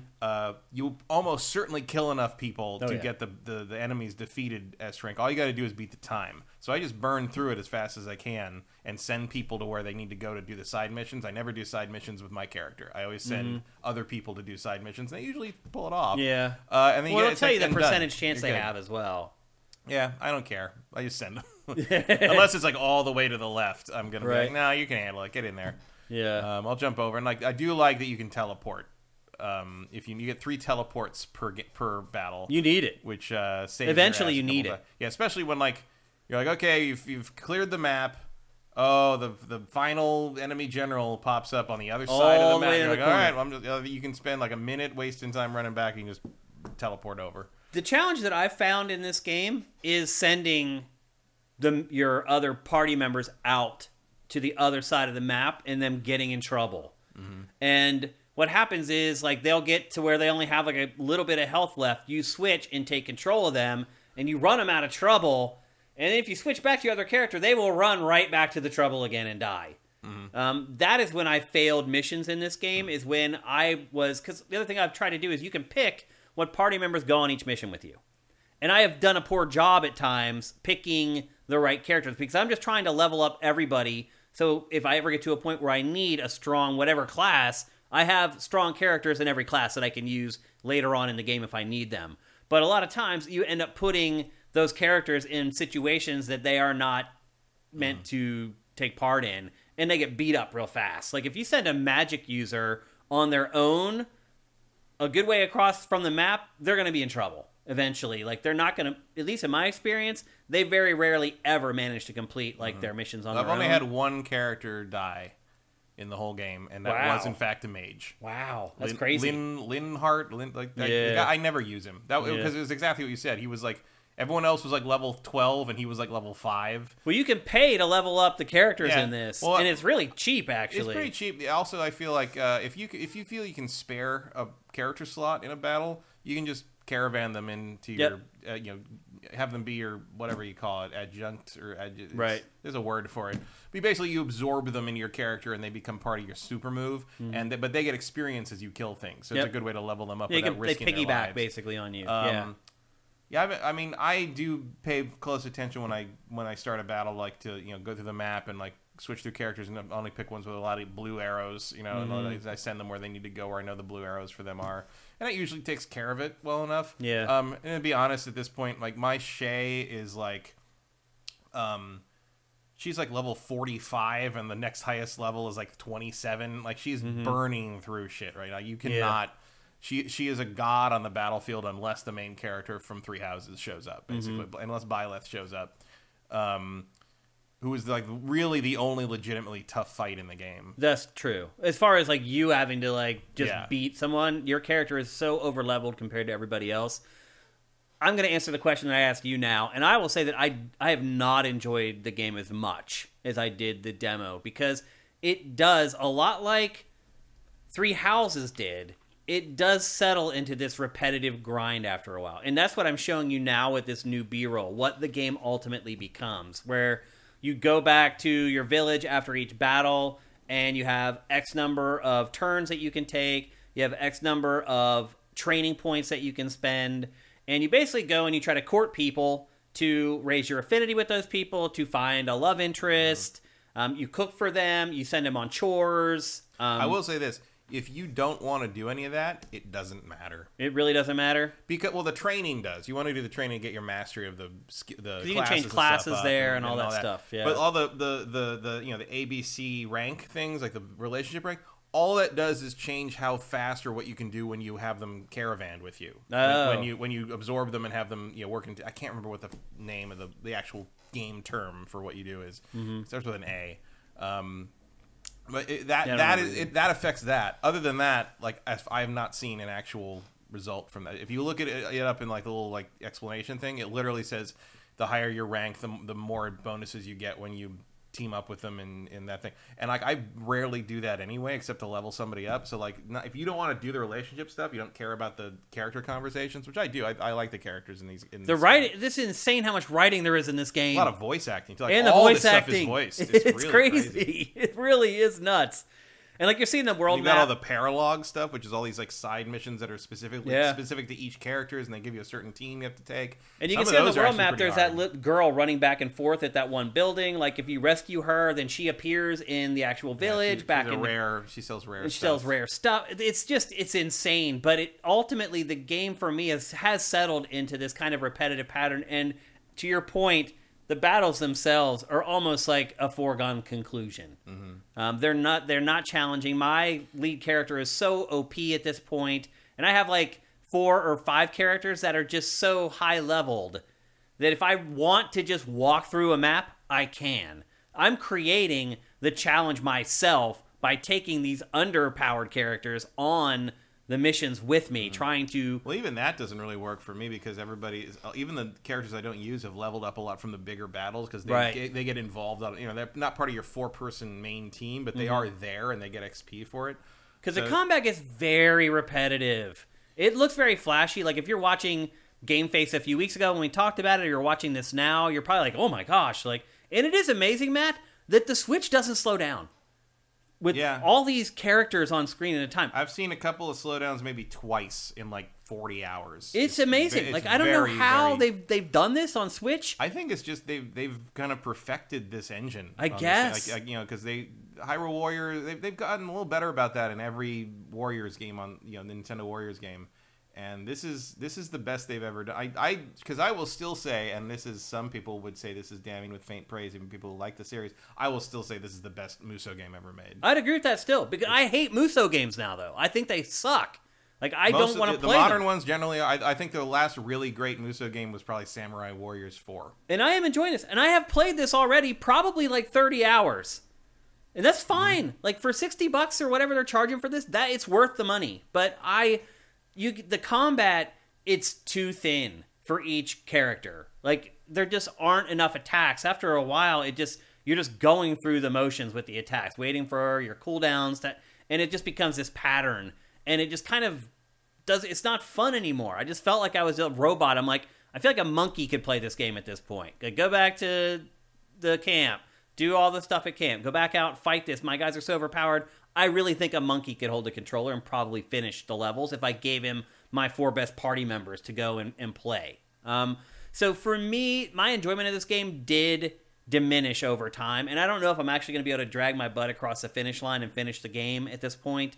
But to what I said before, I've already got the money's worth and then some from this game. I've already played it 30-some hours and really enjoyed it, And I would not have regretted buying this game for full little price. things are like I never get tired of that super attack. Like when you knock their armor down to nothing, and then you can do the thing and just juggle like 1,000 guys in midair. Like I never get tired. See, of that. I do. I did get tired of it after. I've seen it like 1,000 times. But like getting that through that defense and getting that done, I still really enjoy that. And look, there's some hidden skill to it. Like there's a skill to hurting all the enemies. Yeah. Because this game is almost kind of like hurting, honestly. It's like knowing how your attacks are going to blow the enemies back and where they're going to land and how you can kind of shape the group of enemies into this huge mass, and then keep them all airborne and don't let them hit the ground because then they get their armor back. And right. And then you use that big finisher attack, and it is quite amazing, and you get this gigantic damage total, and you're like, yeah. And that, for the first 20-some hours, I'm with you. I enjoyed it. But it finally got to the point where I'm like, I don't care anymore. Yeah, I still like it, and I still think the story is interesting, and I want to see where it goes. I'm very curious what happens if you pick another, like what the story looks like. Yeah, because we did end up choosing the same house somehow. We both picked Edelgard's team, and I would be very curious to see what. I assume the story is the same. Like Edelgard starts like a big invasion thing, and I would guess that if you're on like Claude's team, like you are dealing with sort of the consequences of that from his point of view. I wonder what that's like. I wonder if the different parts are playing the different. I wonder houses. too, Matt, because one thing I will say is you're right. The story in this is good. In fact, it's very Game of Thrones. Like yes, you can tell it's very Game of Thrones. It's cutthroat. Yeah. It's like, so if you played Fire Emblem Three Houses, the strategy RPG, you have built relationships with a lot of the characters in this game. And a lot of those characters were on your team before, and now in this game, I found myself betraying them and like killing them and attacking them. Like the characters that ran like the school in Three Houses, I killed them.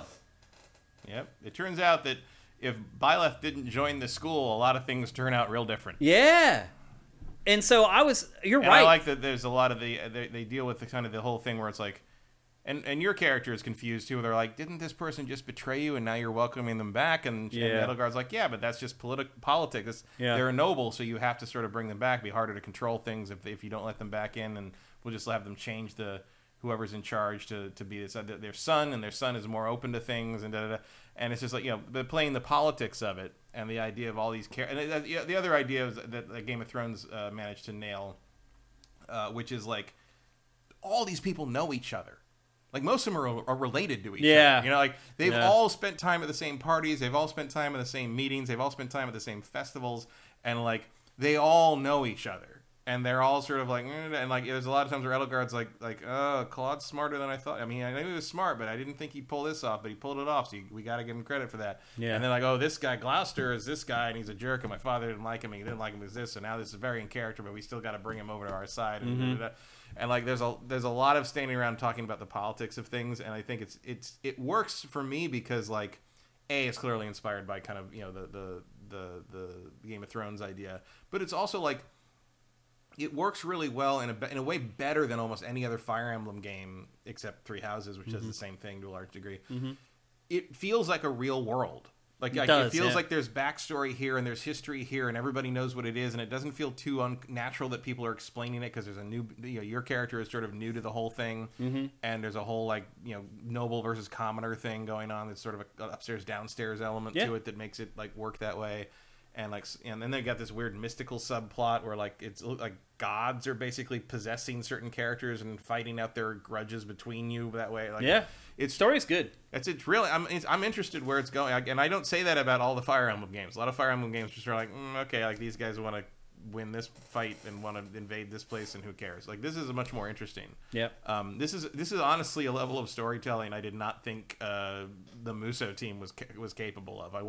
I'd love to see like an in-depth making of on this game, because I did not think they had this game in them. I didn't either. I'm still shocked by this game and how it does integrate all the stuff from Three Houses. In fact, Swanland is asking, would you still recommend this to people who have not played Three Houses? Yes. Yeah.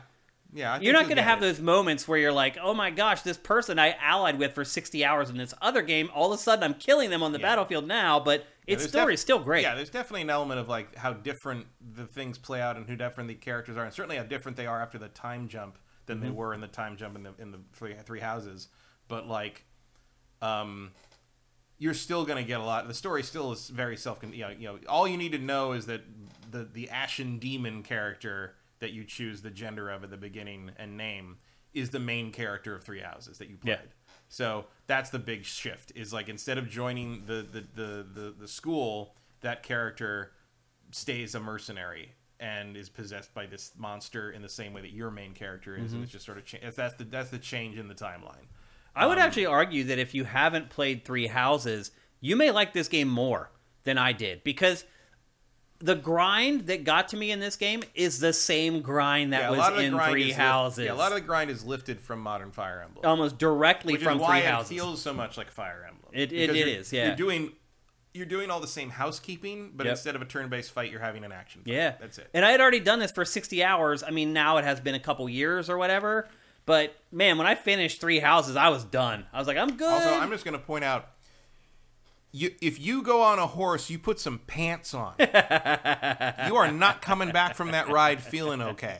Well, I think that's the whole idea of this, Matt. This is me trying to hook up with this character. Yeah, but like her thighs are going to no longer have skin on them. So like, you cannot ride a saddle without some kind of protection on you. Like you don't wear shorts if you can help it on a long ride into the country. And this is also weird too. This is where you're actually trying to So I had to you have to oogle them. You have to use the camera and look at them. And so I had to look up answers to a lot of these questions, because some of the answers make no sense. Oh, they make no sense. Like in terms of they make no sense in terms of answers to what they say, and they make the correct answer. But see, it tells you though. See how it says? It doesn't always pop up that way. Well, you have to have asked it before. That's how it knows. Once you've asked it before and it's wrong, I'm not wasting my fucking time on that. I'm going to look up the answer because it's like. A lot of times, the correct answer feels like it has nothing to do with who the character is. It makes no sense whatsoever. Yeah, again, just like Three Houses, it was the same way. That's kind of standard, but this same stuff was all in Three Houses, and so honestly, I do think if you haven't played Three Houses, you will probably like the bulk of this game a lot more, because you haven't already done it for 60 hours or however long it took me to finish. Yeah, you could argue that it's one or the other. If you play one, you don't really need to play the other. Yeah, you should probably pick which sort of gameplay you prefer: turn-based strategy or action hack and slash. That's a good way to put it. Yep. I would argue though that the turn-based strategy combat is deeper and more thoughtful. I didn't burn out on it as quickly as I've burned out on the combat in this. But if you prefer one over the other, it's not so glaring that Shane said that it gets repetitive in the hack and slash. No, if you like more action-oriented combat, you should pick this instead of Three Houses. But both games are great. It's really good to see Fire Emblem in such a good place, where pretty much all the game, even the mobile Fire Emblem, is Nintendo's highest-grossing mobile game. This franchise that once at one point had kind of disappeared, really, for quite a while, has really. It's like a phoenix. It has risen from the ashes. Well, it's risen from the Nintendo ashes. Yeah. I mean, they still make, Dynasty Warriors 9 wasn't that long ago. Mm-hmm. It just nobody liked it. It made a very, very poorly considered open world move. Yeah. The Samurai Warriors game stayed pretty solid. And there's been more Warriors Orochi games for some reason. Mm-hmm. They did a One Piece game. They did a Fist of the North Star game. It's weird. Mm-hmm. I'm waiting for them to do Yakuza. But I still agree with you, though. This is the best Musou I have played in probably 15 years. Yeah. It's really good. So if you're into this genre, you've been waiting for a good one to come along, no brainer. Yeah, this is real close to my, I wish they'd make this game all these years, and they finally did it. And I certainly didn't expect it to be the sequel to a Fire Emblem spin-off, but here we are. Yep. Yeah, it really works. I think it's the best, certainly the best one on the Switch. And I think to go back to the Dynasty Warriors game, I like this much. You'd have to go back to 5 or 5 Empires or something, or Extreme Legends, whatever.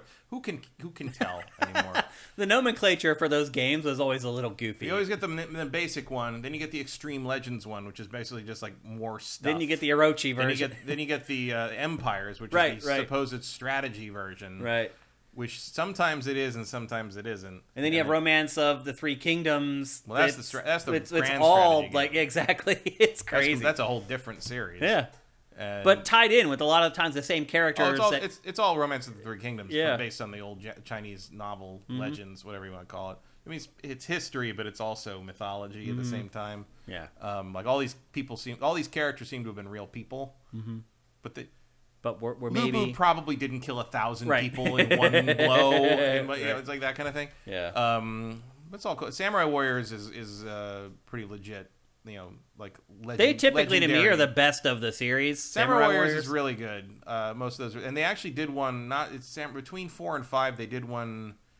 Soul of something, which was very story driven, which I think is the template for what they did here. Like that's the closest you can get for an actual Warriors game doing what Fire Emblem is doing here. Yep.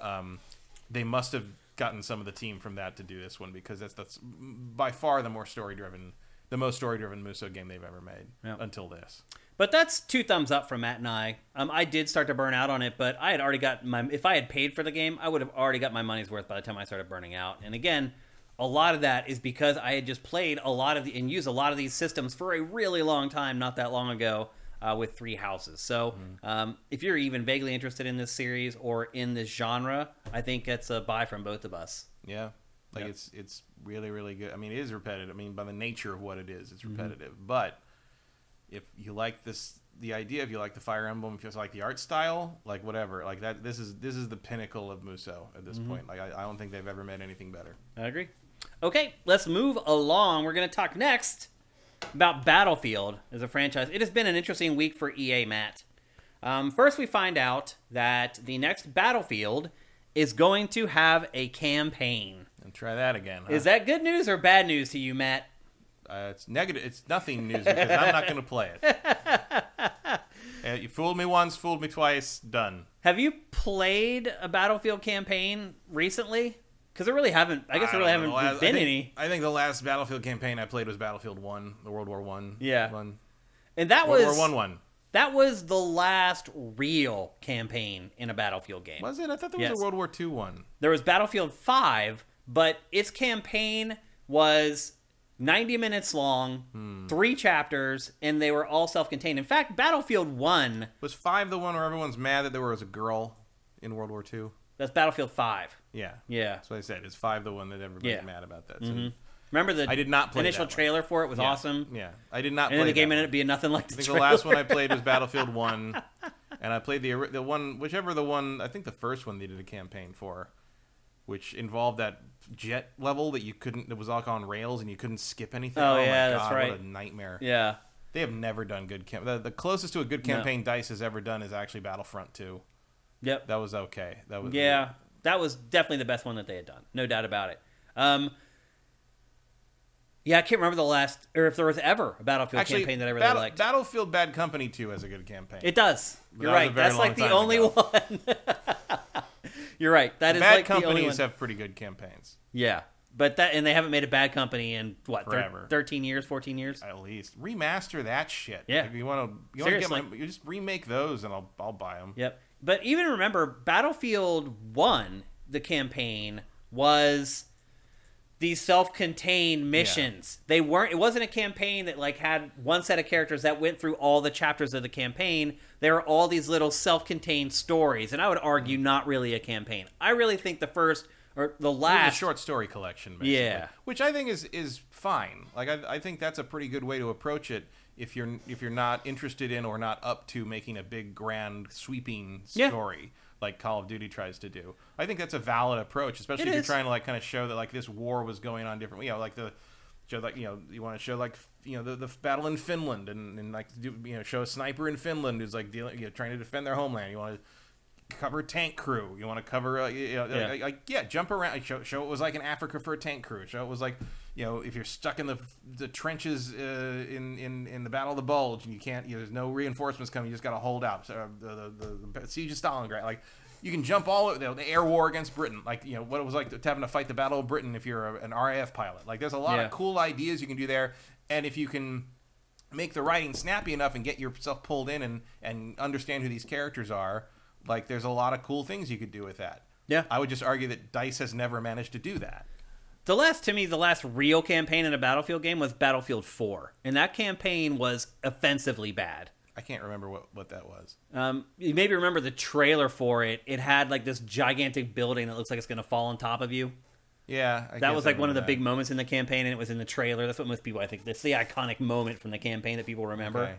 But it actually had like a group of soldiers who stuck together through the whole campaign instead of jumping all over the place. What was the one with the first one they did a campaign in? Was that 3? Yes. Yeah. So and that was completely forgettable. So I played 3 and I played 1. I think that's 3 and 1. Yeah. And then Battlefield 5 was kind of the same thing, self-contained, but it was even way shorter. It was literally 90 minutes or 2 hours. And they're also dealing with a problem. Like, I've never felt like the Battlefield campaigns, certainly not the ones built in Frostbite, they never feel concrete. They never feel real. Like, it always feels like you're playing in a world of cardboard somehow. Like it's all about to unravel. Like, there's an element of the Call of Duty games where you feel like you're playing someone whose boots are on the ground. You feel like there's a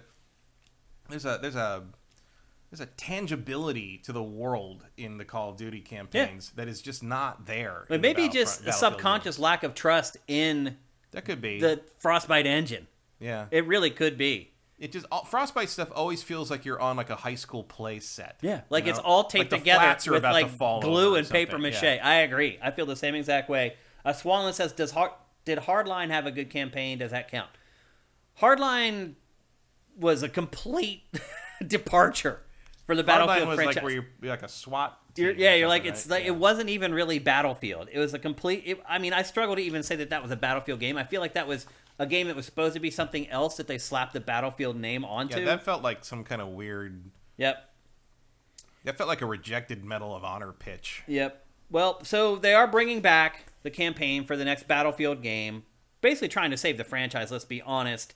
And they've brought in Halo co-creator Marcus Leto, who you would think if anyone can handle making a decent campaign, he might be someone who could do that, although some people would argue that the Halo campaigns, going back and playing them now, aren't amazing, but that's up to your own sort of experience playing that franchise.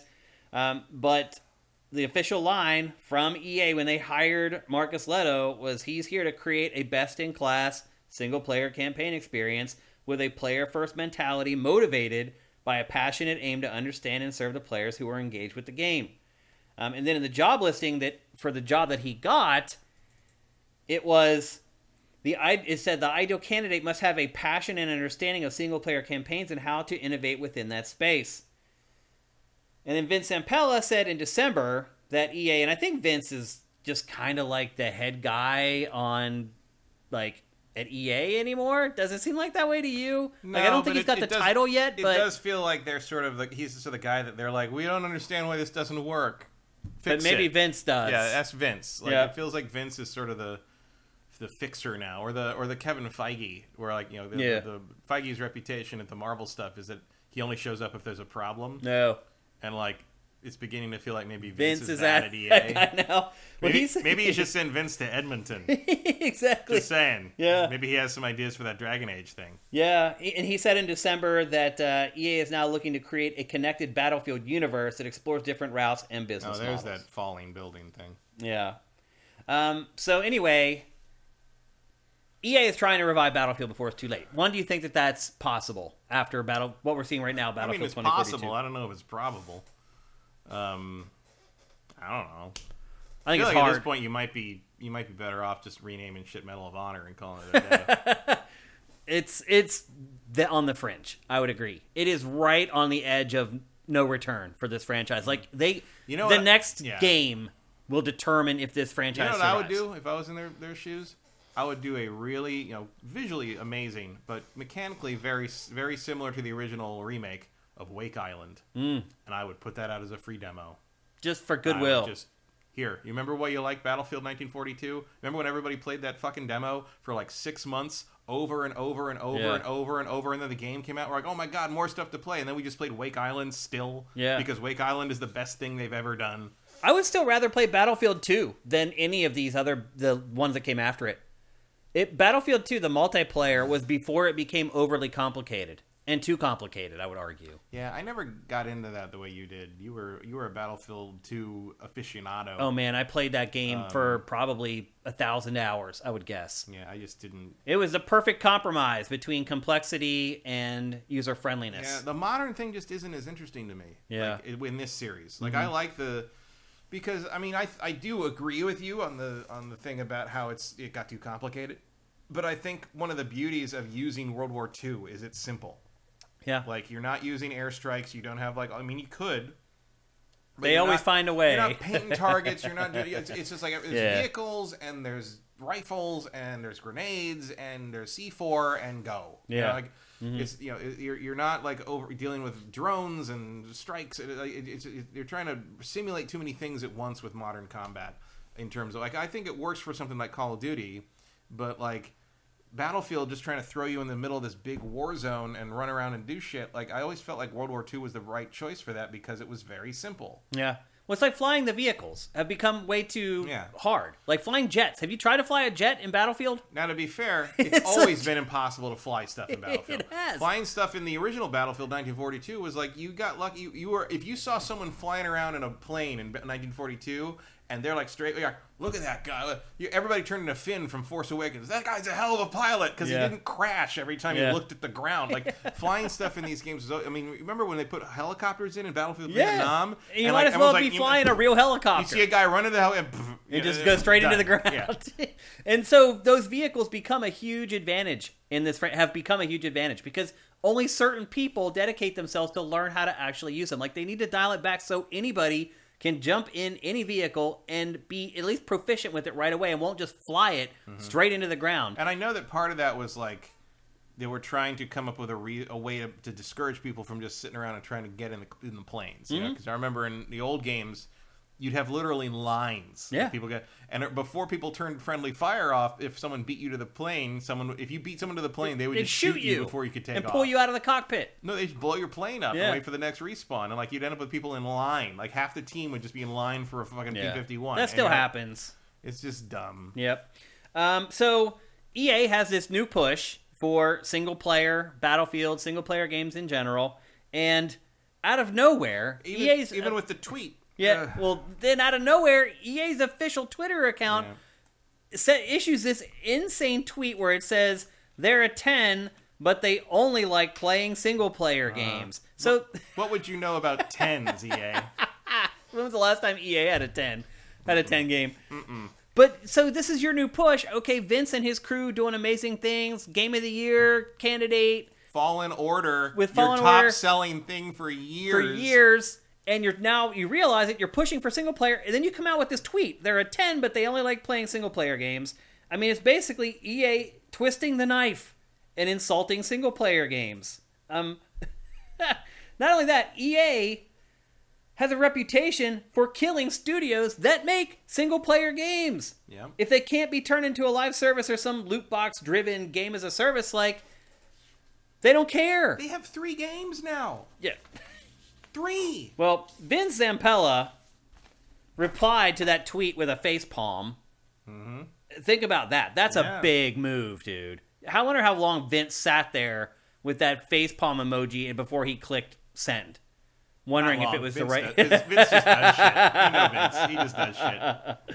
And so that was his response. And then Vince did that from his phone, by a pool, put it down, and dove in. Like, he does not give a shit. We know that. We know that about Vince. And then a former creative director on Dragon Age, he worked at EA for BioWare. We all know him, Mike Laidlaw. He called EA's tweet tone deaf. And then the Dragon Age writer, David Gator, tweeted that, quote, as usual, EA jumps on a trend, misses the point, punches itself in the face. Zach Moonbach, he was a former developer at Visceral Games on Dead Space until EA shut the studio down because it made single-player games. And he said, quote, this is a company that shut down my studio and laid off 100 great developers because we were making a single-player game. Then stated that EA games never get 10s because it forces games out before they're finished. He went on, he's like, yeah, none of your games get 10s. He's like, look at your games. They all get 6s and 7s because you're shoving your games out before they're done. And then he went on this tirade about how EA, the scapegoat is the developers. The developers always take the hit, and it's really EA just putting out stuff before it should be. What a disaster this is. To the point that EA's Twitter then disowned their own tweet. Right. And said that was a dumb thing to tweet. I'm like, oh, we switched out who was running the Twitter account now, I see? Okay. I'm guessing that they actually did. My guess is whoever was running that social media account is now no longer employed at Electronic Arts. They can't all be Plants vs. Zombies, dude. Sorry. Holy crap, man. EA's So a dumb. disaster. It's a disaster. Who would buy this company? Like, your now? only major games in development right now are Dragon Age 4 and the sequel to Fallen Order. Yes. Like, the Jedi Survivor, like, you're betting on 2 single-player games to save your goddamn company next fiscal year. Yeah. Like, what are you doing? It's... Meanwhile, there's 100 people playing Battlefield 2042 multiplayer on Steam. It's just... You can't make this stuff up. And that's why, I don't know if you've seen the latest episode of Pachter Factor, that's just titled Corey Barlog's like, what? Yeah, exactly.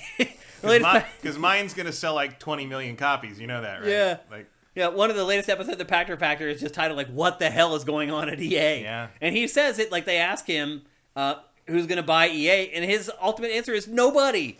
No one's going to buy EA. Not for what EA expects. It is a them to buy. dumpster fire right now. He also admits in that episode that he thinks Battlefield is dead.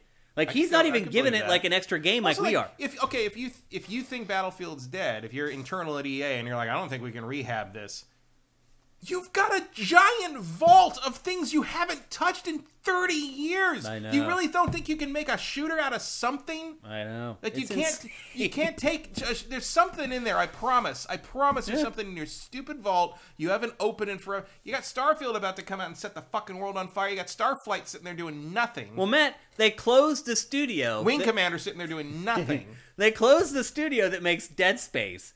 And then have to hire some other team to remake Dead Space. While the guy who made Dead Space is making a better Dead Space, maybe, in the form of the Callisto Protocol. Like, there's no vision. There's no vision at all. It's just astounding. They also showed, and Sneaky just mentioned this in chat, which jogged my memory, they just released, like, the first footage of the new Skate 4, whatever the hell it ends up actually being called. It looks like it's just going to be called Skate, like another one of those reboots. And I know they even say, like, very, Can't even very... make the A a 4. Come on, guys. Give me something. Yeah. They, even the footage says very, very, very, very early pre-alpha, blah, blah, blah, through the whole trailer. But that game does not look good. Mm-hmm. It does not look good at all. The physics in the game look terrible. Like, when you pop off a rail, there's no gravity. I have zero expectations of anything out of EA that doesn't come out of Respawn or BioWare. Seriously. I mean, it's kind of getting to that point. It really is. I don't know what's going on over there, but it's a disaster right now. EA is a disaster. I mean, they're lucky that Madden has rekindled its sales lately. Because it was on its last legs there about 5 or 6 years ago. Better hope EA Sports Football Club catches on. Right. They better hope bailing on that FIFA license doesn't bite them in the ass. Because then they're in real trouble, because then they lose all of that Ultimate Team money. Which literally gets them through the year. The FIFA Ultimate Team cash gets EA through the year. And I mean, they still have the players. They just don't have FIFA. Yeah. It's very weird. So it's going to be real players playing in fake leagues. But people look for FIFA. Like, casual players, when they go FIFA to means GameStop. Soccer. Yeah, it means the football. best soccer video game. Yeah. It just does. Like, and FIFA apparently is planning on creating like basically an in-house developer that will make FIFA games from now on. And that will be an unmitigated disaster. But that first one's going to sell a lot because it's going to say realize. FIFA on it. Yep, you're right. So it's everybody's making a lot of poor choices right now. It's true. It's totally true. And EA is the worst of them all, and no one's going to buy EA. You have to be unless you get it. I mean, eventually discount. it'll crash to the point that like people just want to get out, right? And then you'll take like a really low number, but right now what they're asking is like, no, that's not worth that. Yeah, it's not worth it. All you've got to offer is a back catalog at this point. Yeah, like what would anyone want? And like THQ Nordic, and by the nature THQ Nordic loves that crap. And by the nature of the because THQ Nordic can do stuff with it, they know that there's some value in there. Yeah, EA hasn't touched any of that. They don't even put out collections of stuff. I know.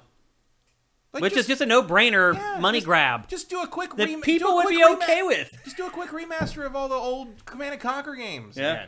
Again, they've done money it before. in the bank. Just do it. Yeah. You're done. Figure out some license thing and put out the Battle for Middle-earth games again alongside the Amazon series. That shit would sell. Yep, it would. You can't get that anywhere anymore. Nope. And Battle for Middle-earth 2, the Battle for Middle-earth 2 games and the expansion go for hundreds of dollars now. It's crazy. It's ridiculous. Like, they're all just sitting there. It's all because of EA's poor management. Yep. So anyway, there you go. That's the latest on EA and on Battlefield. Neither, in my opinion, are looking good. Yeah, Vincent, they did a Command & Conquer collection, but it wasn't a good Command & Conquer collection. It was just about a couple of the Generals games. Yeah. Let's take a look at chat and see if you guys have anything to say. Vincent does say they did the CNC collection. Yeah, but it wasn't full. It wasn't the whole thing. They did a 10-year collection at one point that had everything up to that point, and it was great. Sneaky says he thought Skate looked good. Nope. It does not look good. Again, I skated for like 11 years, and I don't even think it really matters that much that I skated. Checking that out, just watch the footage again. Watch when they're sliding or grinding a rail and they pop off the rail. There's no gravity. They just float off into the air. I think it looks terrible. But it is a long ways away. Yep. They can fix it. They can. Oops, there goes gravity. Yep. I mean, I don't know. Who's making that? Is it in-house people? Or? It's a new studio, new group of people. But I think a lot of them were people who worked on Skate before, that they got back together to work on it. Justin Horman says, I can never remember what a good soccer game is at any given time, FIFA or Pro Evolution Soccer. It's not even called Pro Evolution Soccer anymore. That was another stupid decision by Konami to change the name of its soccer franchise that it has had for like 20 years. Mm-hmm. Now it's just called like e-soccer or some crap. And PES did pretty well for a while. Pro Evolution Soccer goes back to like the N64 days. Yeah, there was a real competition there. I don't know what these companies like. Everybody just go back to International Superstar Soccer 64. Yeah. That was the best one. Yeah, and then he goes on to say, didn't they stop making Pro Evolution Soccer? They didn't stop it, they just changed the name of it. Which they stopped for a little while. I thought it skipped a couple it went like years. free to play. It quit being a paid for game every year. Which, again, is really dumb. LAPD Future Cop. There's another one they're not using. Yeah. The Strike games. You could make some really cool things out of the Desert Strike franchise. It doesn't even have to be military themed. It could just be sci-fi stuff. It could be weird things like that. You could do some cyberpunk stuff or something. Yeah, Sneaky says Mass Effect remasters. They literally just did that. They did remake. Yeah, the remake of they did that. That's the one thing they got right. But that was probably because BioWare kept bugging them about it. And people loved it. Funny how that works. Yeah, it did really well. Scorpio's Finest. I just played Battlefield 4 campaign for the first time and thought it was pretty fun. Wow. Okay. Well, different strokes for different folks, I guess, because I think it's straight trash. And I'm not alone. Go back and look at reviews for that game. Everybody thought it was straight trash. Winning 11. Yeah, that was a franchise that was around for a while. For some reason, I always thought Winning 11 was a horse racing game. It was great. Know why. That's what is that franchise in Japan called? It's Winning something. Yeah. I think that's why. That's why you're confusing it. Yeah. They never really come out over here either.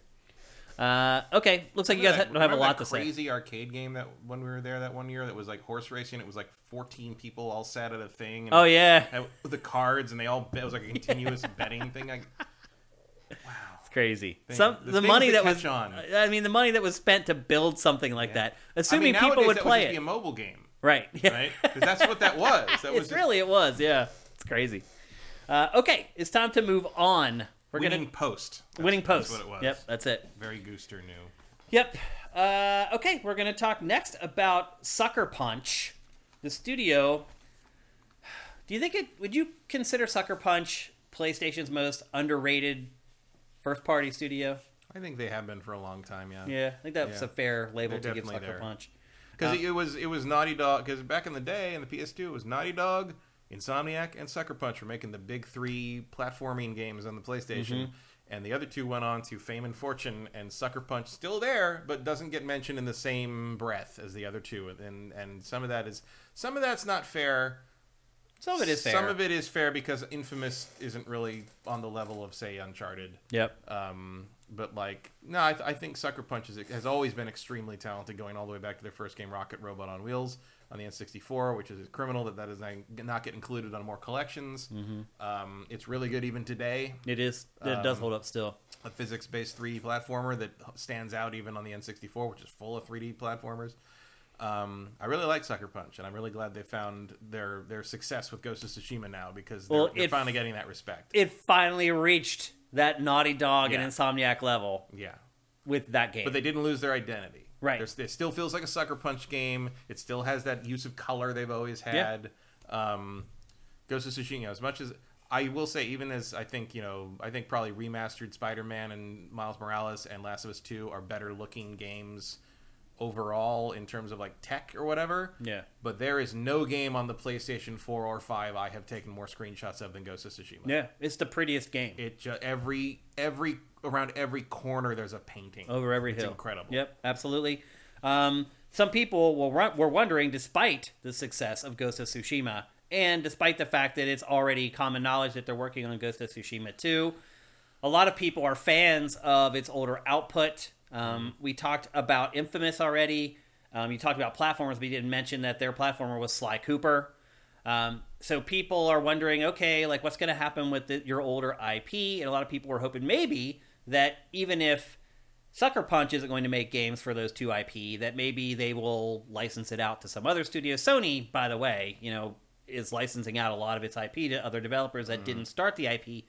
Well, this week, Sucker Punch poured a bucket of cold water, not only on the idea of it creating new games in the Infamous or Sly Cooper franchises, but also on the idea that some other studio might be working on either of those franchises. It said, and I have the direct quote here, it says, "As our games continue to grow in scale and complexity, they require the full attention of our studio. With our focus on our current project, Ghost of Tsushima 2, we have no plans to revisit Infamous or Sly Cooper right now, and no other studio is currently working on projects related to those franchises either." How does this hit you, Matt? It's too bad, but it's not. I do wish the Infamous games and the Sly Cooper games could be rescued from the PS3. I do think that it should not shock anyone that Sucker Punch is done with Sly. Like, I think they were done with Sly when they let someone else make Sly 4. I recently which, by the way, is one of the only games that cannot be ported properly cannot be played properly on a modern system because it requires the 6-axis. And for whatever reason does not recognize modern. People are saying it doesn't recognize the modern controllers. The DualShock 4 so and the DualSense. You couldn't play it even if you could do like a PlayStation Now thing. It would probably be a problem to get through the aiming sections with that. Motion control, always a mistake. Also, Sly Cooper, I just recently saw, sold horribly. Sly Cooper was definitely the third place runner-up. Its best-selling entry sold less than 3 million units. But I love the Sly Cooper games. Me too. They're Adam's favorite. Yeah, Adam loves those games. He loved them, man. He does a great impersonation of Bentley. Yes, Adam does. He does. He's the turtle character from Sly Cooper. I like the Infamous games. I mean, would I buy like a Sly Cooper collection or an Infamous collection? Absolutely. I would absolutely buy. I would love to see Infamous saved from the PS3. I would love to see Sly Cooper collection make it off the PS3. I'd love to see that. But I also understand if they want to, move on. And if you made me pick one, I would pick Sly Cooper. Oh, really? I would definitely rather see Sly Cooper make the jump forward because I have more fondness for them overall than the Infamous games. Even though I do like the Infamous games a lot. I don't. I don't hate the Infamous games. They just never resonated with me. I was never excited to play an Infamous game. Now, once I would start playing them, I enjoyed them, but I never there's a new Infamous coming. I can't wait. Like, the Infamous games have always been a few frames off what I felt like I wanted them to be. In particular, they never quite came up with any superpower sets that I really wanted. Yeah. The biggest problem I ran into in this one, which is Second Son, where they just randomly decided instead of having it star the normal guy, we're just going to have it be Troy Baker. Because he does everything. Troy Baker plays a Native American boy for some reason. I remember ending up with tons of upgrades I didn't spend in this game because I didn't want any of his powers. I'm like, all your powers look dumb. The closest I got was the neon ones. His powers were all centered on basically city stuff. He could merge with concrete and control neon and stuff. And I always felt like the powers didn't feel good to use. Yeah, they always felt, and also they always felt like a weirdly underpowered until you used the super version, and then they felt like it was overkill. And I never felt.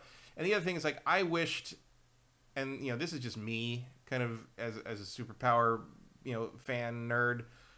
I always wanted these games to be more pick a power and you can have it. I remember when the first one came out, I was a little annoyed that Cole was locked into being electric. Mm-hmm. I wanted to also pick flame or ice. I wanted to pick my superhero powers. Yeah. And not have to be you're gonna play as an electric guy, whether you like it or not. And there's a lot of cool stuff that he could do. I'm not saying I didn't feel powerful or that Cole didn't do cool things in both games. I just I just didn't like being locked into it. My dream superhero game always would let me kind of tweak things a lot more than the Infamous games let me. And then like Second Son came closer to that, but then it changed all the power sets into things that I thought were kind of lame. Mm-hmm. I never finished Second Son. I did finish 1 and 2. 2 was the best one, I think. Yeah, these games haven't sold especially well either. No. They didn't tank or anything, but... No, neither did Sly, really. But, like... The expectations for sales were a lot different back then than they are now. They were always and also ran in comparison to Ratchet and Jack. Mm-hmm. Yep. But I always liked them a lot. Frankly, I think the Sly Cooper games hold up better now. I think you're going to be able to get more out of those games in terms of playing them now than you would out of like playing the Infamous games now, because the Infamous games are going to feel more primitive in the sense that open world like superhero stuff has come a long way. You have things to compare it to. Whereas like Sly's a 3D platformer, and like there aren't hardly any of those made anymore. Well, also like Sly does a lot of stuff that no one ever did again. Yeah, like Sly has a lot of unique character to it that I think would make it feel unique now, even compared to modern stuff. Mm-hmm. So I would love to see the Sly games, the Sucker Punch ones. But they sold about half as well as Infamous did. But I don't know. I don't think either one of these franchises is ever coming back. I think the expectations of PlayStation now are just way too high for first-party games. I think it feels like it needs to sell at least 10 million of each one, and neither of these franchises will ever sell that many. I don't think we'll ever see a new Sly game, but I don't think a collection's out of the realm of possibility. Yeah, maybe. I feel like at some point Sony's going to want to kind of conglomerate all their big games like off the PS3. I think you're going to want to get this and Infamous and Killzone off that system and available to like continually repackage and make more money off of. I definitely would agree that you're probably never going to see a Sly 5 or an Infamous 4. Just to some degree is a shame. I would kind of really like to see what an Infamous would look like today, made by maybe a different group with like kind of Sucker Punch consulting, which didn't work out tremendously well with Sly 4. But I think Infamous lends itself more to sort of the direction open world games have gone. It fits more. It definitely fits more in with modern games for sure than Sly does. Like you could make a better Avengers game than Avengers ever did. With that idea. 3D platformers, like, they don't come around that often, and I think that works out for the genre because #release the Sucker Punch cut. Right. Yeah. Restore the Suckerverse. Yeah. That doesn't have the same ring to it. The other thing too with Sly is that there's a lot of stealth in his games, and stealth is kind of one of those things that's just kind of disappeared over time. It hasn't. It's not really all that as popular as it was. Because there's a lot of the problem with stealth is that if you do it poorly, it's just you're playing the game but slow. Like that bad stealth is you're playing the game normally, but you're playing it slowly. Sly didn't do that. Sly had a very different approach to stealth sections in Sly were very much their own thing versus the platform. Like here you are, like he dropped into his own animation stuff. It played with the light and shadow in a way that like was not part of the normal platforming sections. It moved real snappy. Like it didn't feel like you were moving slow. The stuff he could do with his like little like hook thing, like was able to save you from a lot of mistakes you made. Like it was a really good series. I remember this part of the game in particular. Whenever I went to see it being demoed for the first time, this was the part of the game they showed. Yep. That's odd. All these years later, and like this was also an interesting like way to get around the problem of like 3D platforming angling and targeting is like whenever you had those little pinnacle things, those little points with the energy on them, you could hit the circle button and automatically spin and land on it. Yeah, like you kind of guaranteed your platforming on the tricky parts. Yeah. Sneaky actually is bringing up a good point in chat. The Crash and Spyro remakes. Well, the Spyro remake didn't do quite as well, but the Crash stuff has done exceedingly well. Yeah, as much as I love Sly and dislike Crash, I'm going to say that Sly is no Crash Bandicoot in terms of mass appeal. Unfortunately, maybe you could lean real hard into the furry thing. I don't know. I assume that Fox cop that he's up against all the time is a big presence in that world somehow, right? That's got to have awakened a few people. Yeah. It also is funny how this game, when it did letterboxing back in the day, it wasn't actually going to letterbox for the cutscenes. They were just slapping black bars over the actual like you can see it now because the black bars are, the resolution of them isn't big enough to fill the whole screen. So when you actually play it at 1080p, the you black... can see the screen poking up above it. Yeah. It's hilarious, yeah. It's just the funny. lengths we go, it'll look cinematic. Exactly, that's all it was. Was like, this will tell people that this is a cutscene or whatever. Let's make it look more like a film, or it's pretty hilarious. I mean, that is a pretty handy thing to do when you're doing it in engine, so you know that you don't have to play right now. Yeah, for sure. It's like that mental cue or whatever. I think neither one of these will come back for new franchises. Could there be a Sly collection? Maybe. I don't think Sucker Punch will do it. That's for damn sure. No, it would be something Sucker Punch would maybe sign off on. Yeah. But like you could do worse than having some side team at Bluepoint slap this together in their spare time or something. Yep. Infamous, like, I think they're actually still doing some backwards compatibility stuff on some Infamous content. Like Sucker Punch is actually doing it. But once that's done, I think Sucker Punch will probably never work on that IP again. I think that'll be it. Yeah, I wouldn't imagine they have much use for that at this point. They found their success. They're moving on. I mean, at the same time, I don't want them to just keep making Ghost of Tsushima until I die. Obviously, they've proven. But that I think they're going to make 2 more at least. Yeah, so that'll be a trilogy. I would guess. They make 3s. Except Rocket. Yeah, which by then I'll be pretty old by the time those are done. I believe Sucker Punch still owns the rights to Rocket. Yeah, so that's not being revived either. But I really hope, and I even brought this up years ago to Nate Fox. Like if they do that like a mini N64 retro thing, you got to make sure Rocket's on it. Yeah, because like it should be. It's exclusive to the N64. Never been released on anything else. It's like a chance for people to finally experience this thing. And because I remember asking him, "Do you own that, or is Ubisoft own that?" He's like, "No, we own that." And I'm like, well, if that happens, you gotta. I mean, I know they're Sony now, but like, you gotta make sure that's on there. Yeah, like you gotta preserve that game somehow. I don't know if it's gonna happen. I don't know. I brought that bright red cartridge. I brought that with me when I went up to do interviews with them for I think it was Infamous 2. And they passed it around. They're like, "Look what he brought! What the fuck? Somebody played it." It's like, man, I bought that. Somebody day one. played it. I did too, man. I thought day one. I was not deterred by Ubisoft killing it their own published game by releasing it the same day as Rayman 2. You weirdos. Yeah. The other problem was I was running an N64 website at the time, and I was so desperate for new games to cover. Like I was there day one to buy that game. Because it had already kind of started bubbling up that, hey, this might be something to keep an eye on. Like, we played, like, a couple... I think I read it in Nintendo Power or something. Like, they had played it, and they're like, hey, this game's actually... Yeah, the buzz was pretty good. And, like, I mean, I was interested because I saw, like, it must have been a magazine, or maybe it was IGN or whatever. Maybe it was Cast Messina or something. But, like, it was... the fact that you built roller coasters and then rode them to pick up collectibles, I thought that was a really cool idea. And it was, in fact, a really cool idea. Still, like, it is. Just like Sly... And to some degree, Infamous, there's a bunch of stuff that Sucker Punch does that no one else ever steals. It's like the active reload thing. It's like, why isn't that in more things? Yeah. Like, it's so weird that people don't lift some of these ideas. Well, I went back and finished Guardians of the Galaxy not long ago, and that game is just all about active reload. Yeah. The whole game is like active reload is like the key to getting through the tougher battles in the game. I asked Cliff Blazinski that once, like, why didn't active reload become like a standard thing? And so he's like, I don't know. He's like, I thought that was a great idea when I stole it from Killswitch. Yeah, I mean, they didn't like it was never trademarked or anything. You can't trademark game mechanics. Yeah, like other people could use it. So do it. If you're making a game, use active reload. It's awesome. Okay, so there you go. That's Sucker Punch. I think most people are happy though to just know they're going to keep making Ghost of Tsushima. Yeah, I mean, it's amazing. So I do think it's their best game. Oh, yeah, for sure. So like, I got no problem with that. Yeah. I hope that one day Sony decides to sort of delegate out some of the preservation duties to somebody to get Sly and Infamous on modern systems. Yep, agreed. Hell, do a PC release. I don't care. Like, just get it off get everything off the PS3 because.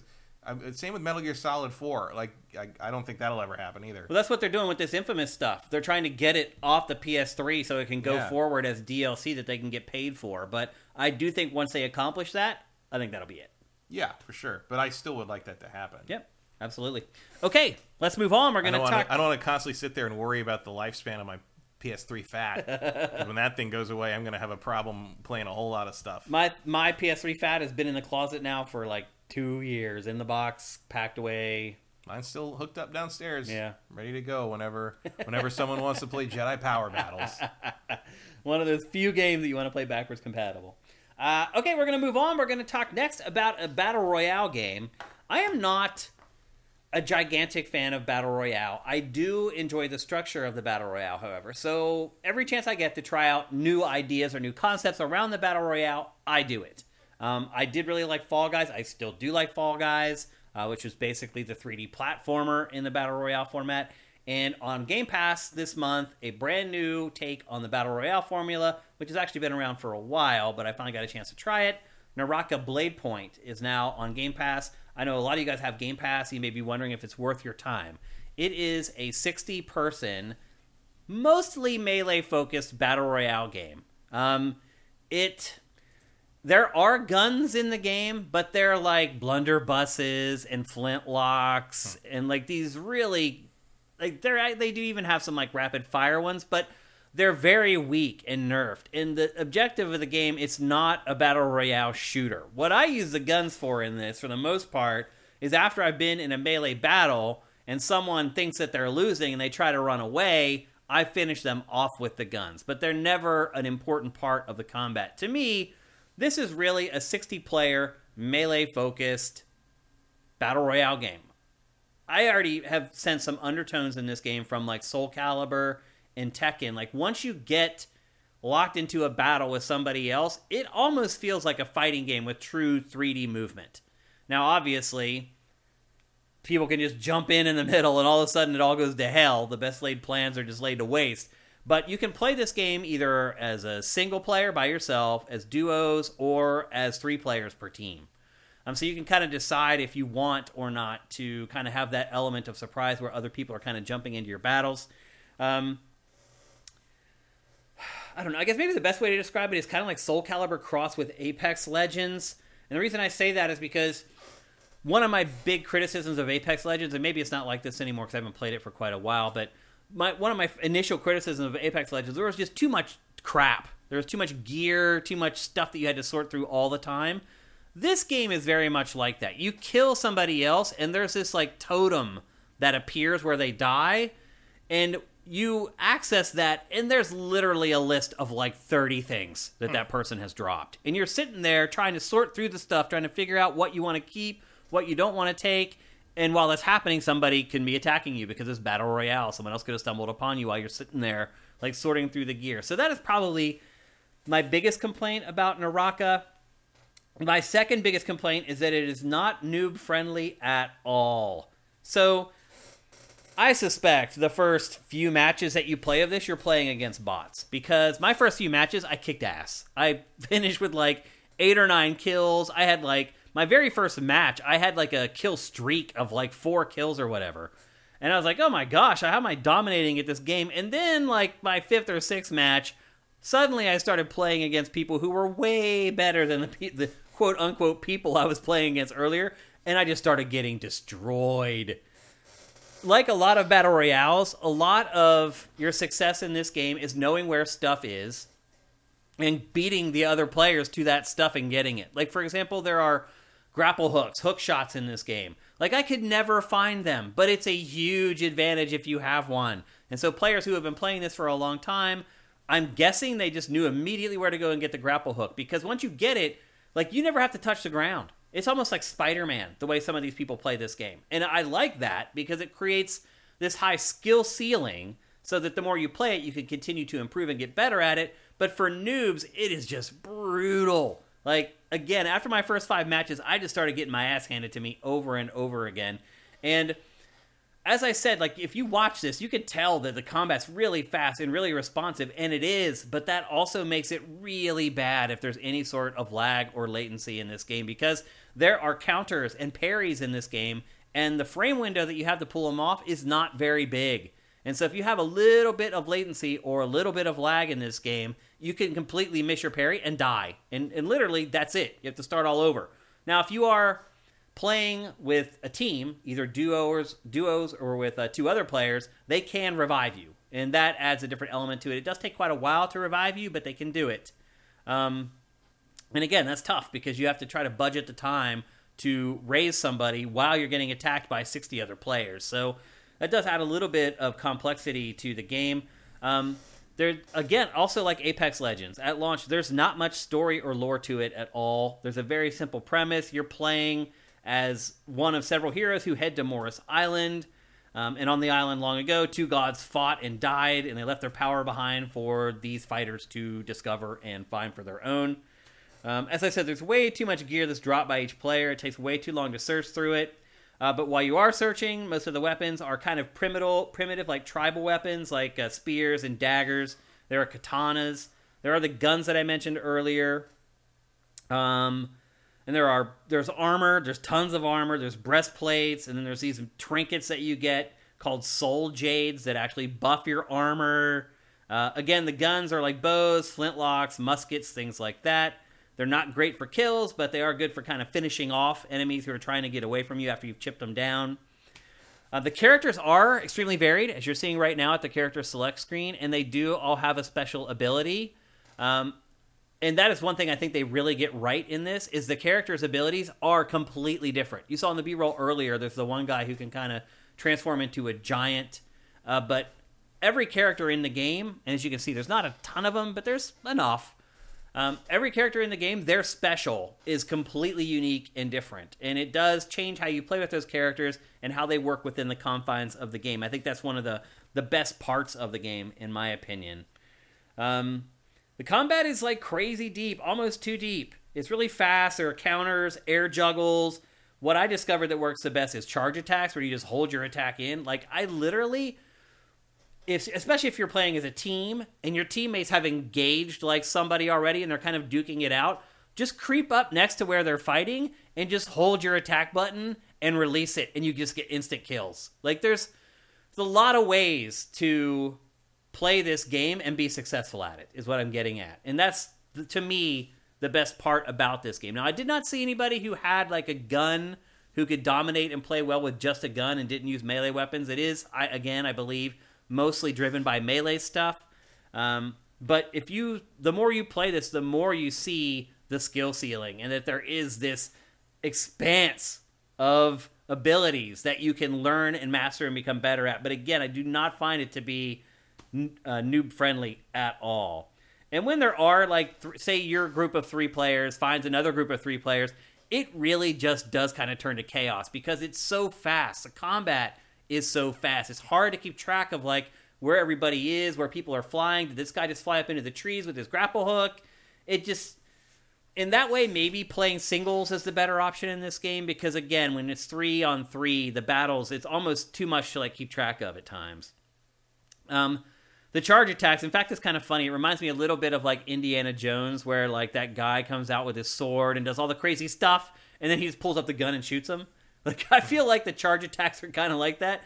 You have this frenzy going on in front of you while you're just sitting there holding your charge attack. They finish their frenzy, and you just hit them with that one charge attack, and they die. Like, it's comedic. It's funny. I kind of like that part of it as well. It does feel like, at least for me, I've found myself falling into button mashing a lot.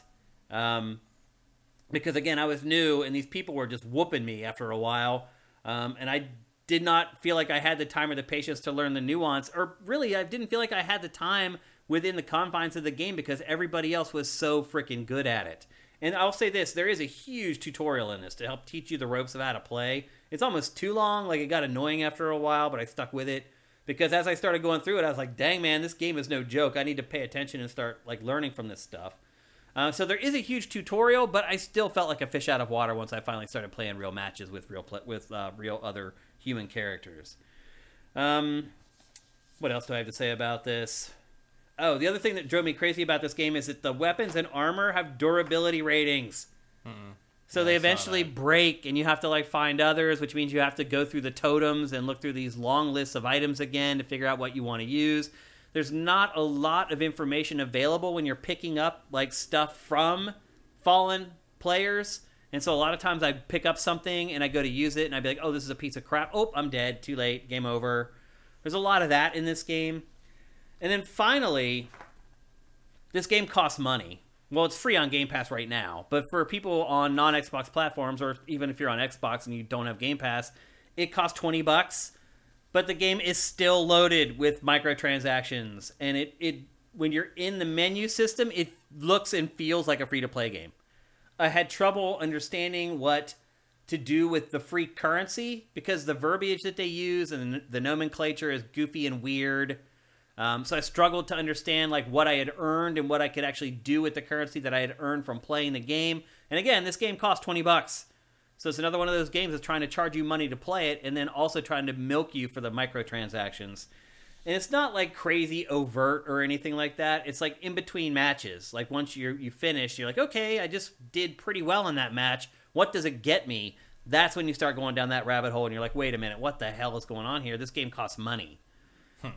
So there's some caveats with that. But one thing I will say is like, I keep wondering if we will keep seeing new takes on the Battle Royale genre. And somehow we do. The more keep appearing, and they're all worthwhile and interesting takes and worth at least trying to see how they do it and see if, maybe some of the ideas in a melee-focused Battle Royale game could make sense in a shooter-focused Battle Royale game as well. I just like seeing the envelope getting pushed by developers, and I feel like right now the Battle Royale genre is kind of where it's all happening, sadly. Or, well, maybe not sadly, depending on your perspective, but...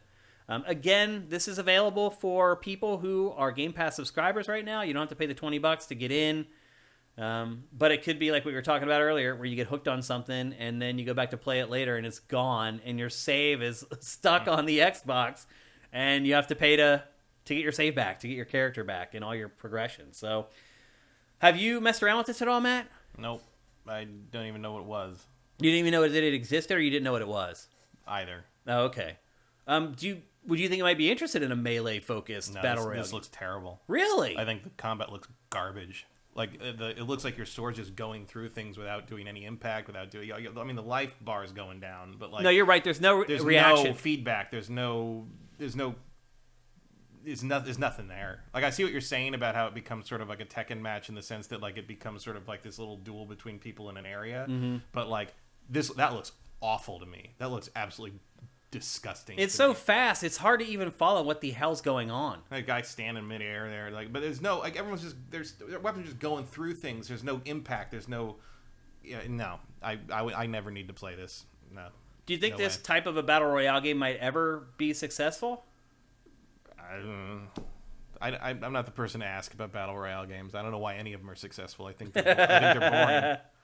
I have no idea why anybody wants to do the same thing over and over and over and over and over again like that. Well, to my point about how quickly the weapons run out of durability. Yeah, the durability thing is a huge negative. Right now it's saying low durability. Negative. You saw how much combat I did with that sword, and it's already about to break. Well, I saw your crossbow hit low durability after you'd fired it like 20 times. Yeah. Like, it's just, I mean, I'm sure the better weapons have more durability, but like, no.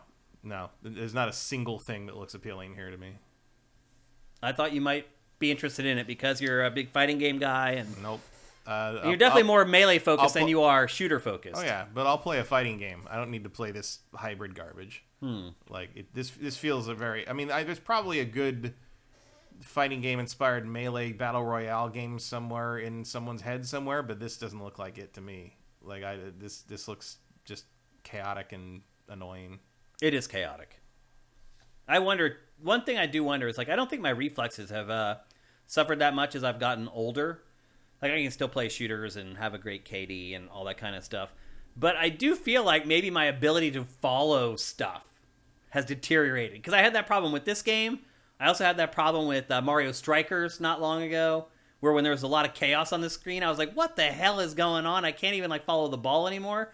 I had kind of the same problem with this. I don't know if it's just me or if it's just the games. I don't know. But always looking to be introspective whenever I can and try to figure out if the problems that I'm having are my problems, any unique to me, or if they're just everyone has the same issues with these games. But it's Naraka Bladepoint. Again, it is free on Game Pass right now. It's $20 if you want to buy it somewhere else. I would not recommend buying this for $20.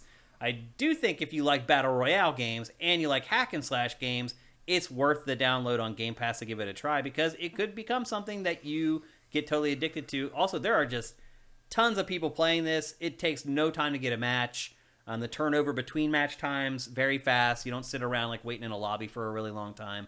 That, to me, is really important in Battle Royale. So it does get some of the tenets of the subgenre right. Some of the other stuff, I just don't know if it's ever going to work in the context of these types of games.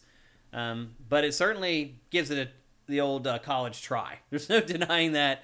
They have, and this game's been around for a while too. It just launched on Game Pass, but it's been available for PC for I think like a year. So it's actually gone through a lot of revision and tweaking already, and this is kind of the place that they're at. So I do wonder if this just might be kind of a dead end for Battle Royale, that Melee that's this fast and this responsive just maybe isn't a good fit. I don't know. But I did have moderate fun with it. It was kind of cool learning the ins and outs of a new take on the Battle Royale formula, but I did not stick with it, and I'm not going to continue playing it, and you can take that for what you think it's worth. Wondering if anyone in chat has spent any time playing Naraka. Cinetype, yep, feels like a mess. But then again, I feel the same thing when I watch Fortnite footage. Interesting. And then Game Manual brings up if you try no build mode, because that is a new thing in Fortnite now, where you can play a mode where people don't actually build. Mm-hmm. And I would agree a little bit with Fortnite when I see someone who's really good at it playing, and they're like shooting while they're building, and then they're shooting, and then they're building, and they're shooting, and they're building. And next thing you know, they're like 40 feet off the ground in this log cabin that they built. That is a little overwhelming at times. Mm-hmm. But I don't have trouble like following the action in Fortnite. Like, I still know where my enemies are, and I know where I'm supposed to be shooting and stuff like that. So, let's see. Like GX Gear, there's weapon durability in this game, which is a huge turnoff for me. Yep, I agree with you, man. It is really annoying, and I don't know why they have it in there. It seems like it'd be a really easy thing to fix, or at the very least, they could create a mode with no weapon durability, where the weapons just last forever. It's just too much to think about when you're already in the middle of such a frantic game. Mm-hmm.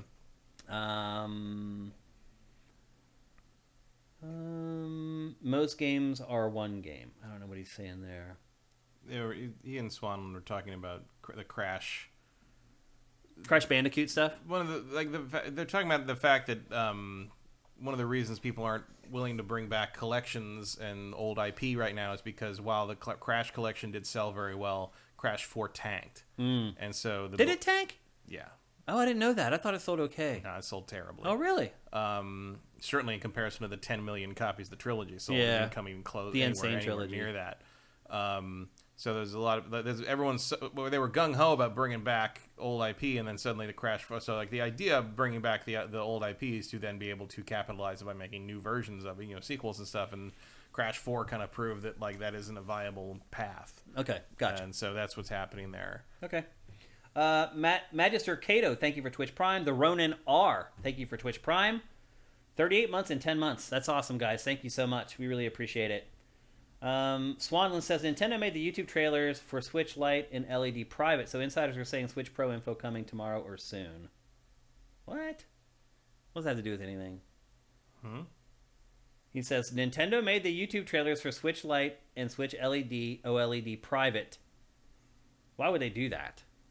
Well, they're saying that means that they're going to stop promoting that because they're going to start promoting whatever new. But they've literally never done that. You can still go watch trailers for the Wii U on their YouTube channel. I don't think that means anything, Swanland. Just people reading into it more than they should, as usual. Jose Holiday, thank you for Twitch Prime.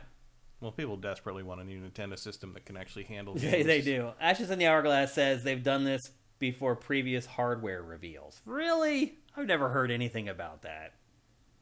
They've done that before, yeah. They've set trailers to private and then set them back to public? They never put them back to public. There have been some trailers that have kind of gone away.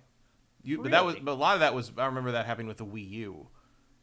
A system they would rather you not remember. Those trailers are still there, though. But some of them did go away at the time. Interesting. So I don't know what's happening. I don't know. Look, I think... Barry Gooster, Nintendo is relaunching the Wii U. The signs are all there that a new Switch is coming sooner than we thought. So I'll believe that when I see it. I'll believe it when I buy Zelda, because they're not releasing Zelda till they have a new game system to put out alongside it. I guarantee you, that's what's happening here. Okay. I've said that for months. They've decided, they've realized that Zelda sells way better if it launches a system and not when the follow-up always sells way worse. Try watching the Switch OLED trailer. It's privated. Okay. We'll go there right now, live on GameFace. I admit I don't really know why that equates to information about a new system. That makes no sense to me at all. No sense at all. We'll look it up. Right here live. Go to Nintendo. Just search for OLED.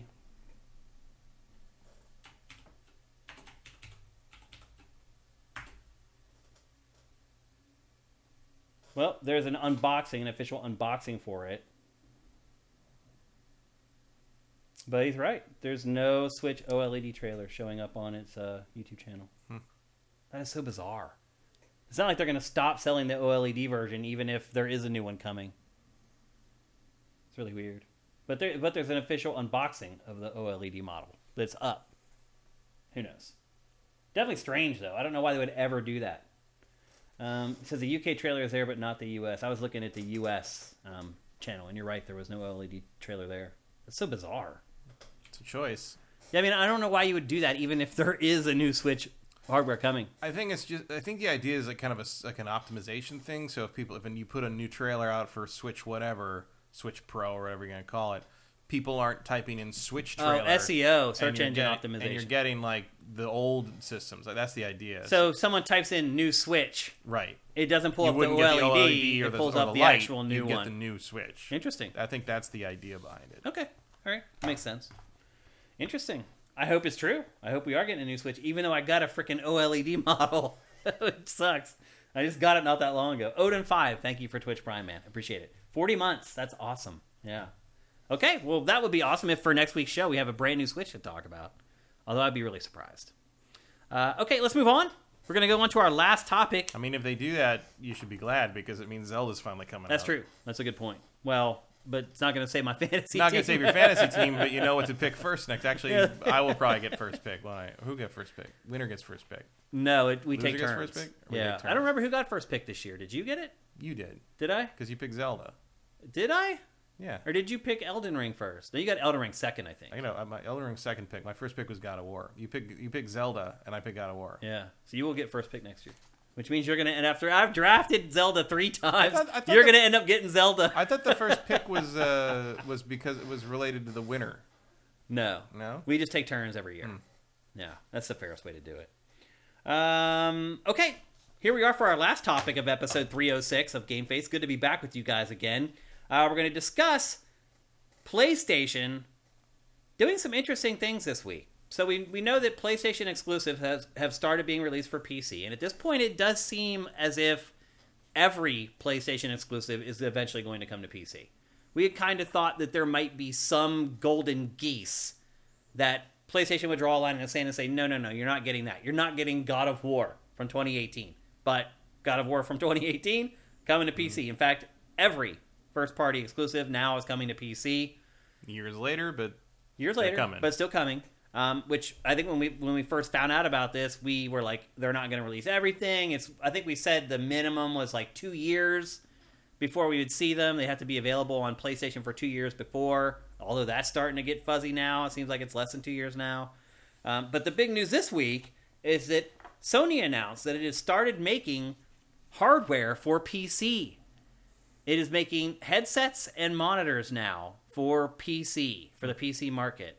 What do you think this means, if anything, Matt? Nothing. Nothing at all? No. You think that they're just like, this is a new revenue stream for us, potentially? Yeah, I mean, theoretically, you always use the Sony monitor for a PC. I mean, right. This is like, I don't know. Isn't this a different division, really, anyway? Well, it's Sony proper more than PlayStation. Yeah. Like, it's just as long as we're making games, let's throw some hardware at it, I guess. Well, they are already making headsets, obviously. Yeah. Because they're making headsets for PlayStation, so it doesn't seem like that much of a leap to just change a couple components inside. Honestly, Matt, a lot of that stuff was already compatible. You can already use DualShock 4 on PC. You can just plug it in. I use that on my Mac all the time. I honestly, Matt, don't understand why we ever have to buy headsets for a specific platform. They should all work. Like, if I buy Astro A40s or Astro A50s, they should work for every platform. I mean, for the most part, it's because the hardware makers themselves have put specific proprietary jacks on the things. Yeah, it's insane. Which doesn't happen as much anymore. It's usually you can work through. And also, certainly, I mean, I don't know. I guess a couple of the headsets I've had recently have one or the other. Mm-hmm. But I don't know. Well, they removed the optical port from consoles now, which used to be how you could get most headsets to work. As long as they had an optical out, you were good. Because the ones I have now just plug into the controllers. They plug into the controllers, or they're USB driven, one or the other.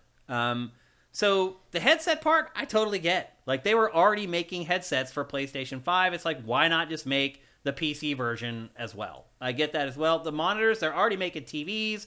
It's not too difficult to just rebrand your monitors that you were making as a TV and just say, oh, this is a PC monitor now. Because TVs now are just like monitors. They have variable refresh rates. They have G-Sync. They have all these features that only monitors used to have are now in TVs. Like my OLED from LG has all that stuff. It's basically just a 65-inch PC monitor that can run at 120 frames per second and 4K. And that's what all monitors are now. It's come to the point where the TVs have caught up with computer monitors. And there's really no difference between them. So I do get that. But it does seem a stretch to me that PlayStation would fire up new assembly lines for this stuff. Because I think these are just slightly modified existing panels. Like, I don't think these are all that different. You could probably just put a different adapter or a different bit of firmware in these things. Like, I don't think it's that big of a deal, really. Well, I mean, they still have to have a different production line to make them. I think it's the same production line with a slight tweak. I mean, but then they stopped producing the other. Yeah, well, how many headsets are they selling? You know, like, it's not a common. Most people that I know who play multiplayer on PlayStation 5 just use the thing built into the controller. Yeah, which seems to be part of the point. Yeah.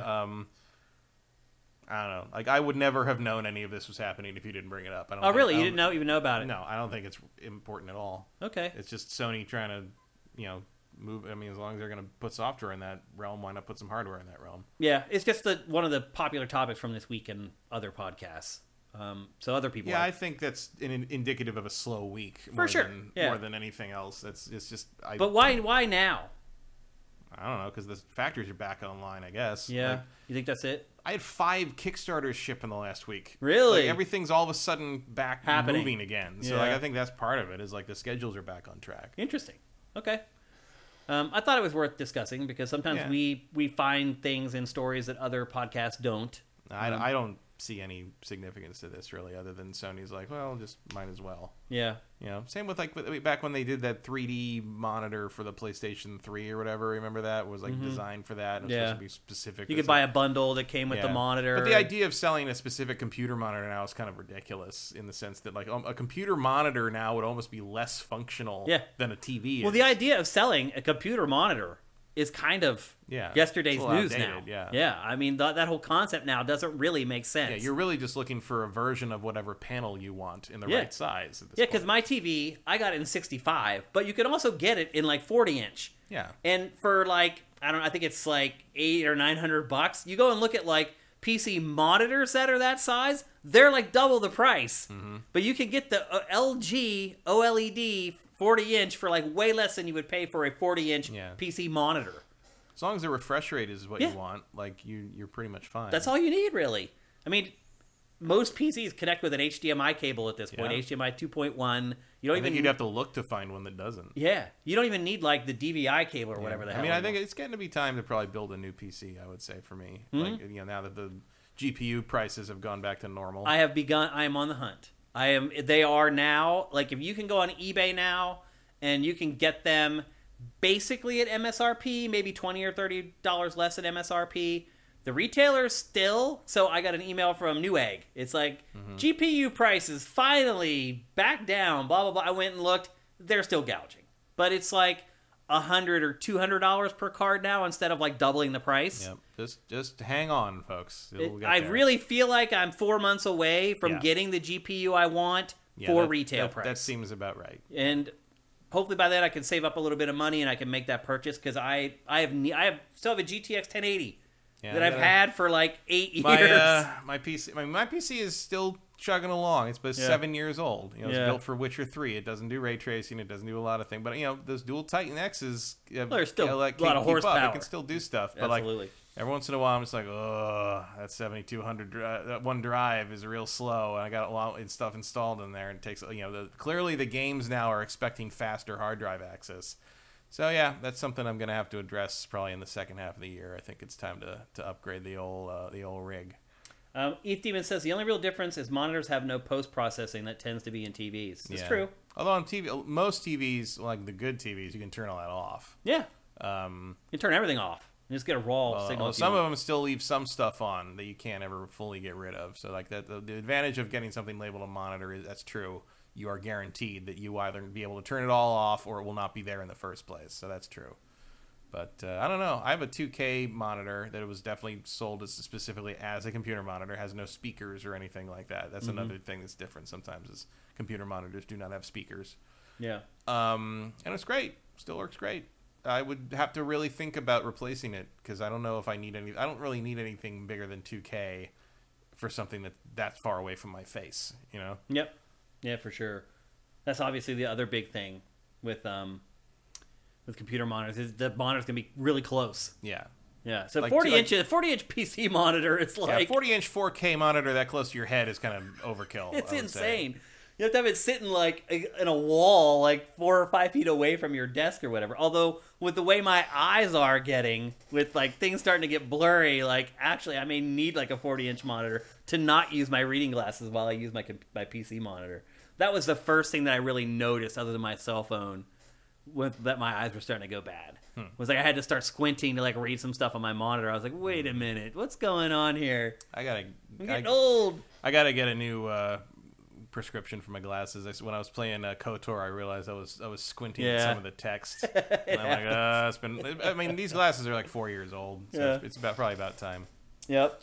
Shaniki says 27 is even too big for me. Yeah, it probably is actually. Yeah, I think 23 is kind of the max, really. I can't remember what mine is downstairs. As far as sitting that close, like 23 is kind of. I want to say mine's 27 or 30. Oh, you have a 27-inch monitor? I think. I'd have to go look. But actually, your desk is kind of set up so that it's pushed back a good bit. It is pushed back a bit, and it kind of sits above some of the rest of the shelves. It's I can't remember how big I think it might be 30, 33. I'd have to measure it, but it's not huge. It's not like it's about as big as it can get without me having to turn my head to look at stuff. That's funny, which is just silly. That's funny, unless you're doing like 21.9 or something. Right. Yep. So okay, according to GameFace, PlayStation hardware on PC, not a big deal. Don't read into it. It doesn't really say anything. Although it doesn't hurt to kind of get yourself set up in that new market for the future. I mean, I don't know what else it would mean. It's just like they're making the PlayStation's not going away. We're making this stuff, and we can sell this stuff to other people instead of the people we're currently selling it to. So that makes sense. Why not? Yep. Okay. That's it for GameFace 306 proper. But, we're not going to be gone for 2 weeks and not have Name That Game. We got to do it. And I am fully prepared today to make it to the third. I am convinced I'm making it to the third image.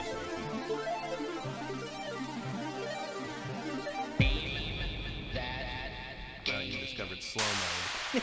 Now that Vincent discovered slow mode. We made it to the second image last time, and I'm still shocked, actually, that the winner picked it up just from some flowers. That it was Dragon Age Inquisition. You guys are just really, really good. It's really impressive what you guys do. Okay, Vincent, your turn on I admit, I knew those flowers, but I could not connect what they were the dots. from. Yeah.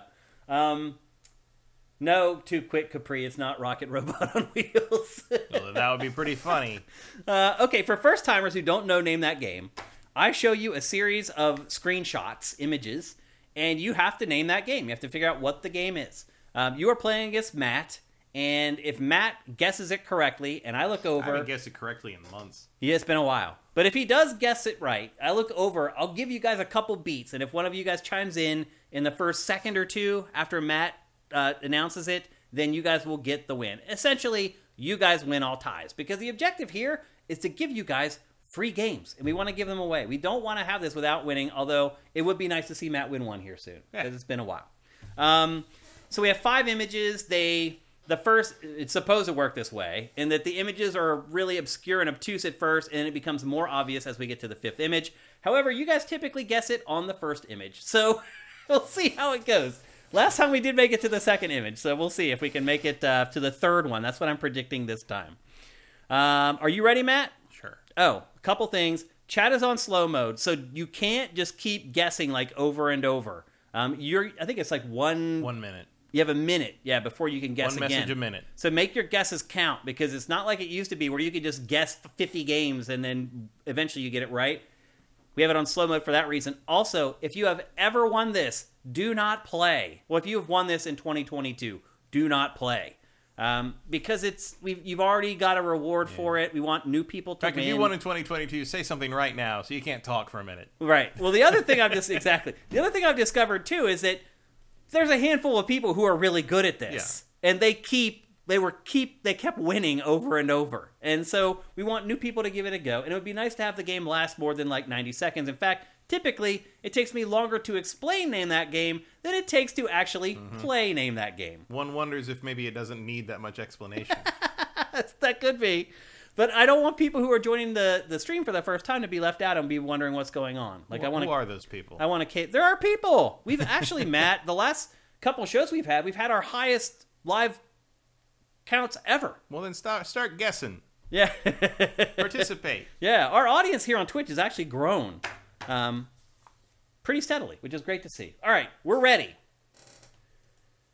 We're ready for the first image for Name That Game for GameFace episode 306. And I won't leave it up crazy long, so make sure you give it a good gander. And here we go.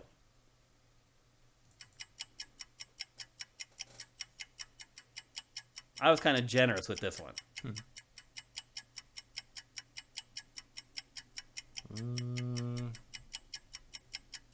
I don't recognize it.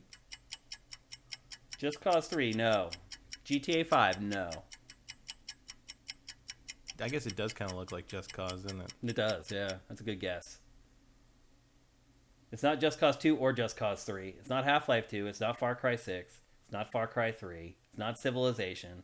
It's not Mercenaries. Mercenaries doesn't have draw distance like that. And it's not Days Gone. All right, here comes image number 2. We made it at least to image number 2.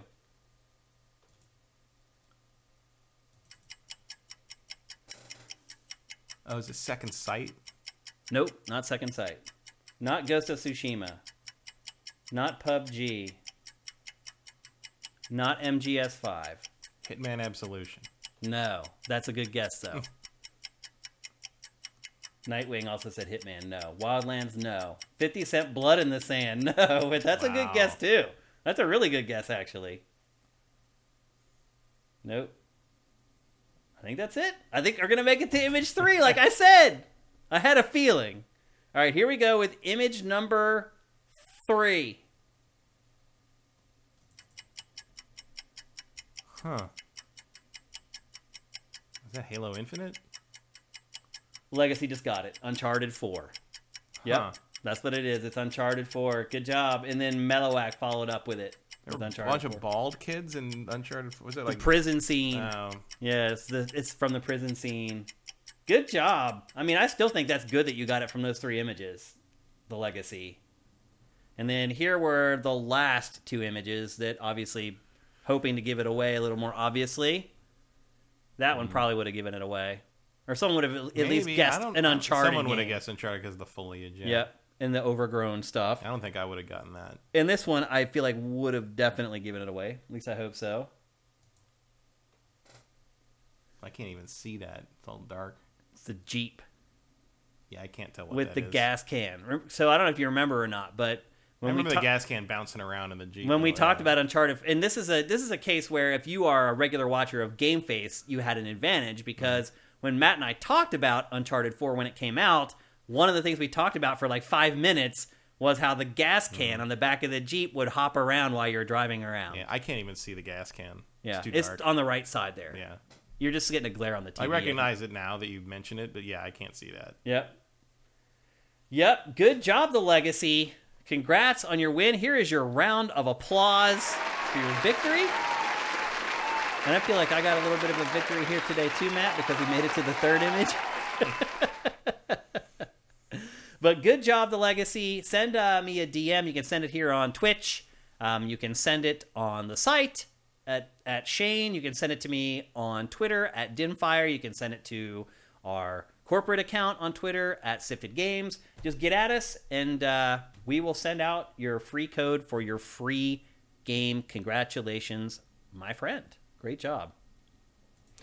Okay, it's time for some Q&A. We have... How much time we got here? We got some time. We can actually answer a lot of your questions today if you guys have them. Let me get things squared away here on the TriCaster.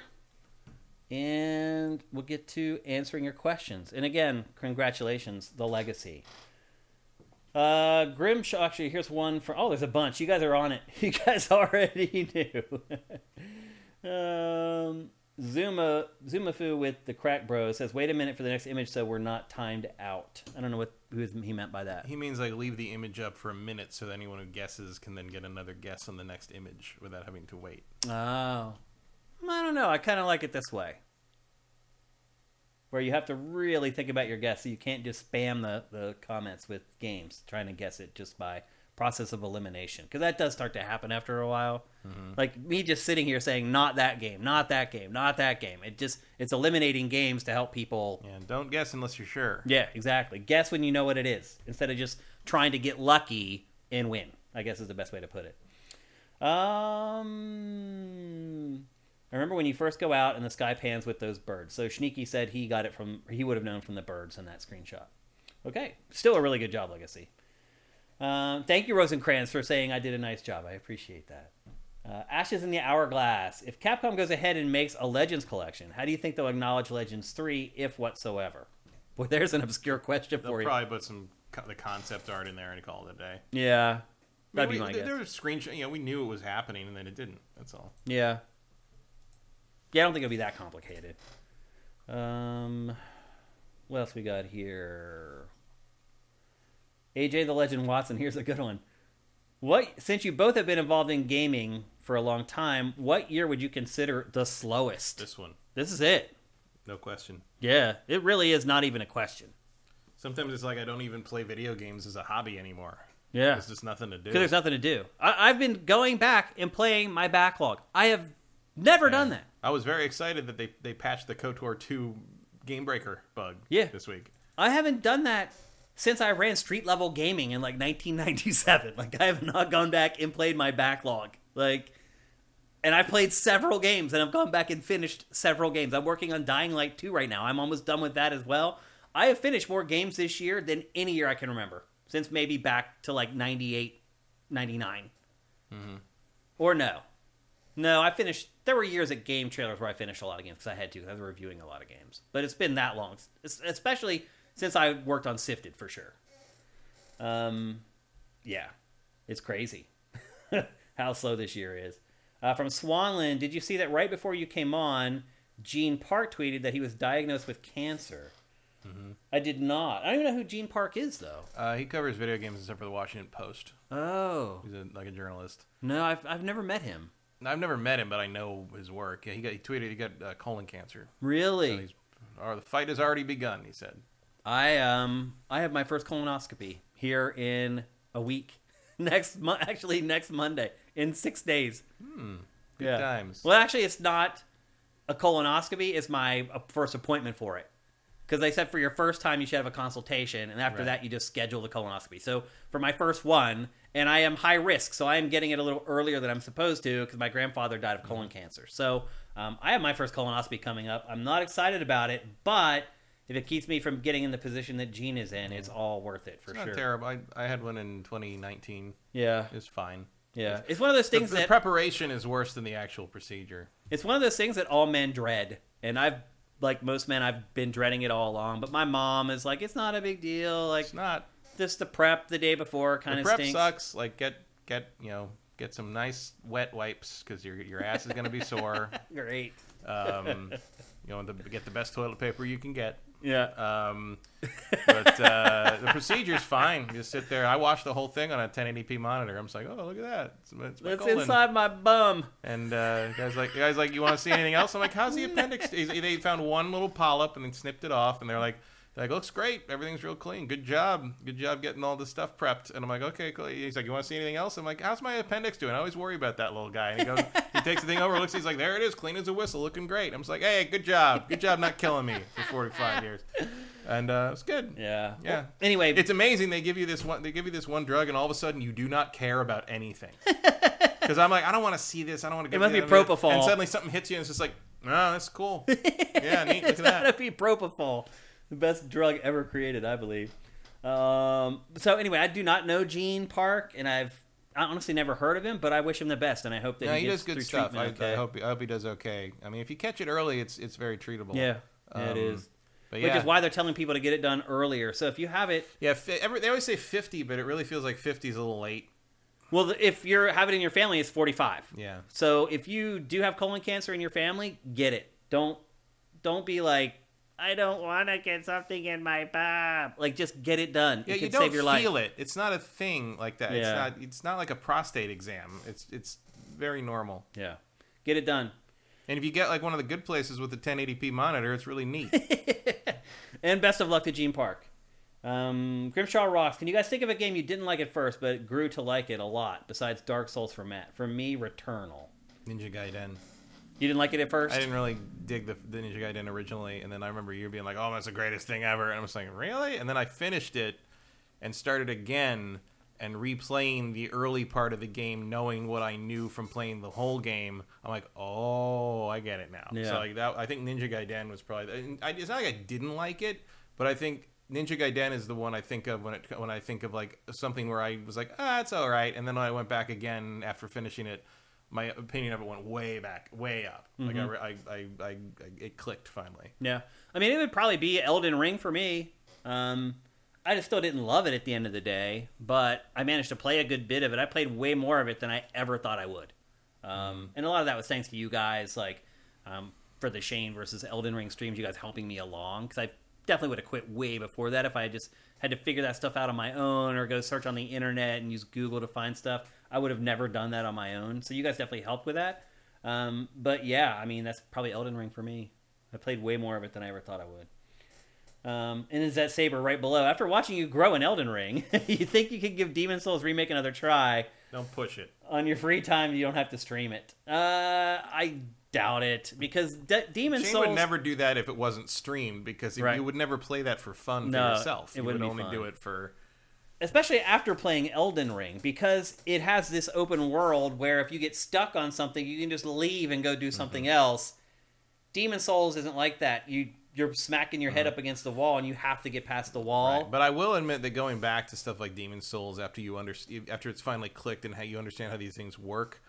Like I said, I couldn't get through anything in Demon Souls originally. I had to give up the review because I was like, I can't do this. And then once I had my epiphany moment with Dark Souls 2 and finished that, and I went back and played Demon Souls, and I didn't die for like 8 hours. Like it was like things that I had originally seen as like, struggled through, like, every minute felt like an hour getting through some of those early things with Demon. Now it's like, burned through it like it was nothing. I would like to see more of that game, because it's gorgeous. There is a very big satisfaction in going back to because Demon Souls it's hard, but like it's more simple. It's more simple than Elden Ring. It's more simple than the later Dark Souls. Like it's very straightforward. And like once you realize you can farm souls and just buy all the healing items you want, you can never kind of be defeated. Like you can have infinite healing items, which is not true of the Estus flasks. Yeah. So yeah, Demon Souls is an interesting one to go back to and re-experience, and it's even more worth it now that you get to see it look gorgeous the way it does on the PS5. I would say that's not a bad idea if you think you've kind of learned how Elden Ring works. It would maybe be interesting to go back and apply your new Elden Ring knowledge to Demon Souls. Okay. Maybe, but probably not. How about that? I found it very satisfying when I did it. I did not go all the way back through Demon Souls again when I did. I played probably like, 10 hours of it on the PS3, and I was like, oh, I can do this now. Cool. Yeah.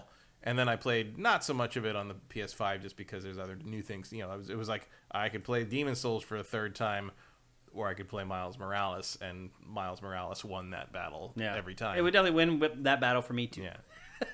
Okay, let's go back to chat. Jackaloper, thank you for Twitch Prime, man. That's awesome. 11 months. That's great, dude. Sneaky. Shane, I can't believe you played that awful ATV game over F122 that also came out. For shame. I don't know. I'm not an F1 fan, honestly. And this year's game didn't really change much in the formula. I don't know. I think you have to be an F1 fan to enjoy playing F1 games, and I am not. Gohan Rage, thank you for Twitch Prime. 45 months. That's amazing. Zaboom Afu with the Crack Bros. Thoughts on the rumor? Thoughts on the rumor of Rockstar scrapped planned GTA 4 and Red Dead Redemption remasters due to the poor performance of the GTA collection, and Witcher 3 is still on the way. I don't understand the Witcher 3 stuff at the end there. I think in the sense that, like, I don't know. I don't know what that means. I guess because Cyberpunk tanked or didn't, but Cyberpunk didn't tank. It sold 10 million copies. Like, I don't know what the comparison of Witcher 3 is there. The GTA collection also sold through the roof. Yeah, just the as someone noted, like, if there were scrapped plans for a GTA 4 and Red Dead Redemption remaster, those would have those plans extend way back beyond the release of the definitive collection, and that's a separate decision. Like, they wouldn't. That's a sunk cost thing. They wouldn't, like, throw those away just because they screwed up the definitive collection. They didn't really screw up the definitive collection because it sold through the fucking roof. Like it sold really well. That story, I saw that story this week. It doesn't make any sense. Yeah, like, that's not how decisions are made internally. Like, yeah, I don't get that. I don't believe that question at all. I believe Red Dead Redemption 1 will never get a remake because it's just too much. Like, I think the best way you could do that is you take you got first the top half of the map remade in 2. I guess you just remake the second the Mexico part in the 2 engine and sort of recreate the game in that. But that's a lot of effort for something that's probably not going to sell to the degree that something like the definitive collection would. Like, Red Dead Redemption 1 just doesn't have that kind of cachet. Yeah. And GTA 4, as much as I like it, is probably the least popular GTA game. So it makes more sense to me to cancel those two because they're just not going to be worth the extreme effort. Okay, we'll answer one more. This is from Mellowak. Last week there was a bunch of rumors about God of War Ragnarok being announced by July 30th. July 30th. I think he means June 30th. But apparently Higher Powers pulled the announcement last minute. Some people seem to think that it was due to the whole internet blowing up about Roe v. Wade. Do you think that was the reason they pulled the announcement?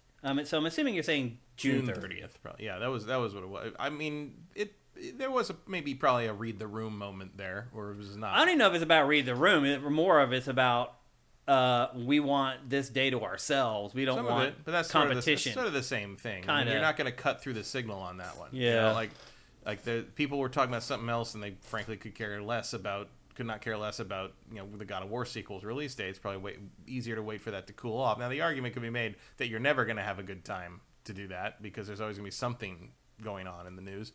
But yeah, I would imagine that that had something to do with it. It was not the right time to try to announce something fun. Yeah, really. I mean, that makes sense. And if they did have something planned and that news came out, they should not have talked about God of War on that day. Was correct. Yeah, they made the right move there. If that's the case, I find it hard to believe, though. I mean, there's a moment. And why are people so bent out of shape about it? About what? About God of War's release date. I don't know why everyone's announced. so. I mean, guess they want to be reassured it's coming this year. Dude, it's coming out this year. Leave Cory Barlog alone. Leave the man. Leave everybody alone. Leave everybody alone. Look at the fucking Ron Gilbert thing. Who are these people? Where he's just like Ron Gilbert's not gonna post about the Monkey Island game anymore because people are too mean about it. Just leave these people alone. Here, okay. Because they hate the art style. What is the end result of yelling at Cory Barlog? What do you want? You want the game to come out before it's done, so it's a piece of junk? What is it? Why are you bothering him? And do you Let think him finish the fucking game. And do you think Cory Barlog determines when that's announced? That's Sony. Sony does that. The whole thing is dumb. Grow the F up. I am really sick of seeing and dealing with these gamers that are act like 5-year-olds. This has gotten worse this year, probably because there's nothing coming out, and people are just getting weird about the stuff they want to look forward to. It's embarrassing. You're embarrassing all of us. Stop it. Stop it. Grow up. Drives me bonkers, dude. Poor Cory. He's trying to give you a damn game that you're gonna love. Let him finish the effing game. Sick of it. If you can't tell. There will be a release date for that soon. Yeah. Probably this month, I would think. Squishy Muffin, you're asking about Ben Moore from Easy Allies. We actually talked about that at the beginning of the show. You have to catch that on the archive. And that's it for GameFace 306. It's good to be back, hanging out with you guys, talking games again. If you're listening to this show on any podcast service, and it's on all of them, if you're watching on YouTube and you want to help, first of all, you can head to patreon.com/sifted and pledge to our Patreon. You can give us $1 if you just want to help. But if you spend $4 or more per month, you get all our content early. All of it. You get Pachter Factor a week early. If you don't have any money, and I know a lot of people don't right now because the economy is really rough and inflation's tough, you can help us for free if you're an Amazon Prime member. You can just subscribe to our channel on Twitch using Twitch Prime. If you're on YouTube, the instructions for that are down below. And as I said in the show Open, my mom can do it. So I know you can do it. She's 70. So if she can figure out how to give us a free $2.50 every month, you can do it too. I believe in you. We'll be back next Tuesday. We're here every Tuesday at twitch.tv/siftedgames. We'll be back next week with another episode. Probably have some big games to talk about, some fun topics to discuss. What else? I think that's it, man. I think so. Does anything come out this week? Did it come out or is anything coming out? Is anything coming out? I'm not 100% sure. Did anything come out? I don't know. I bought a bunch of old stuff in this Xbox sale. Yeah. Like all the old Call of Duty games are all discounted like $9, $15. You're never going to find a better price than some of that for like Black Ops 1 and 2. Wow. Black Ops 2 is still one of my favorite Call of Duty Call of Duty 2, Call of Duty 3, World at War, which I tried to play the physical copy of that a while ago on the 360 and it wouldn't work right. Really? Or on Xbox One, and like it had a weird error where it wouldn't. I couldn't get past a certain part because it was like a glitch. Weird. Because at one point, this was years ago, but I was like, I don't think I'm gonna play through the whole Call of Duty series in order again. And I think I made it to like Call of Duty 3 or World at War or something. And I was like, and I couldn't get through that part. And then I was like, I'll tell you, man, the Treyarch games really speed bumped me on that marathon. I might just do the Modern Warfare games this time.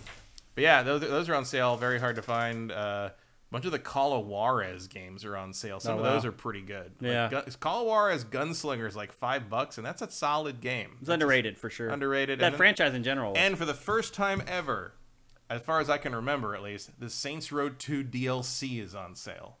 If you want to play the backwards compatible Saints Row 2 on 360, the Ultor Rising and like whatever the other one, like they're like 99 cents right now. This is where we're at, people. Yep. This is where we are in 2022. Thinking about replaying Saints Row 2. That's where we are. Call of Juarez. It's insane. But anyway, look, if you don't have Amazon Prime, it can help with that either.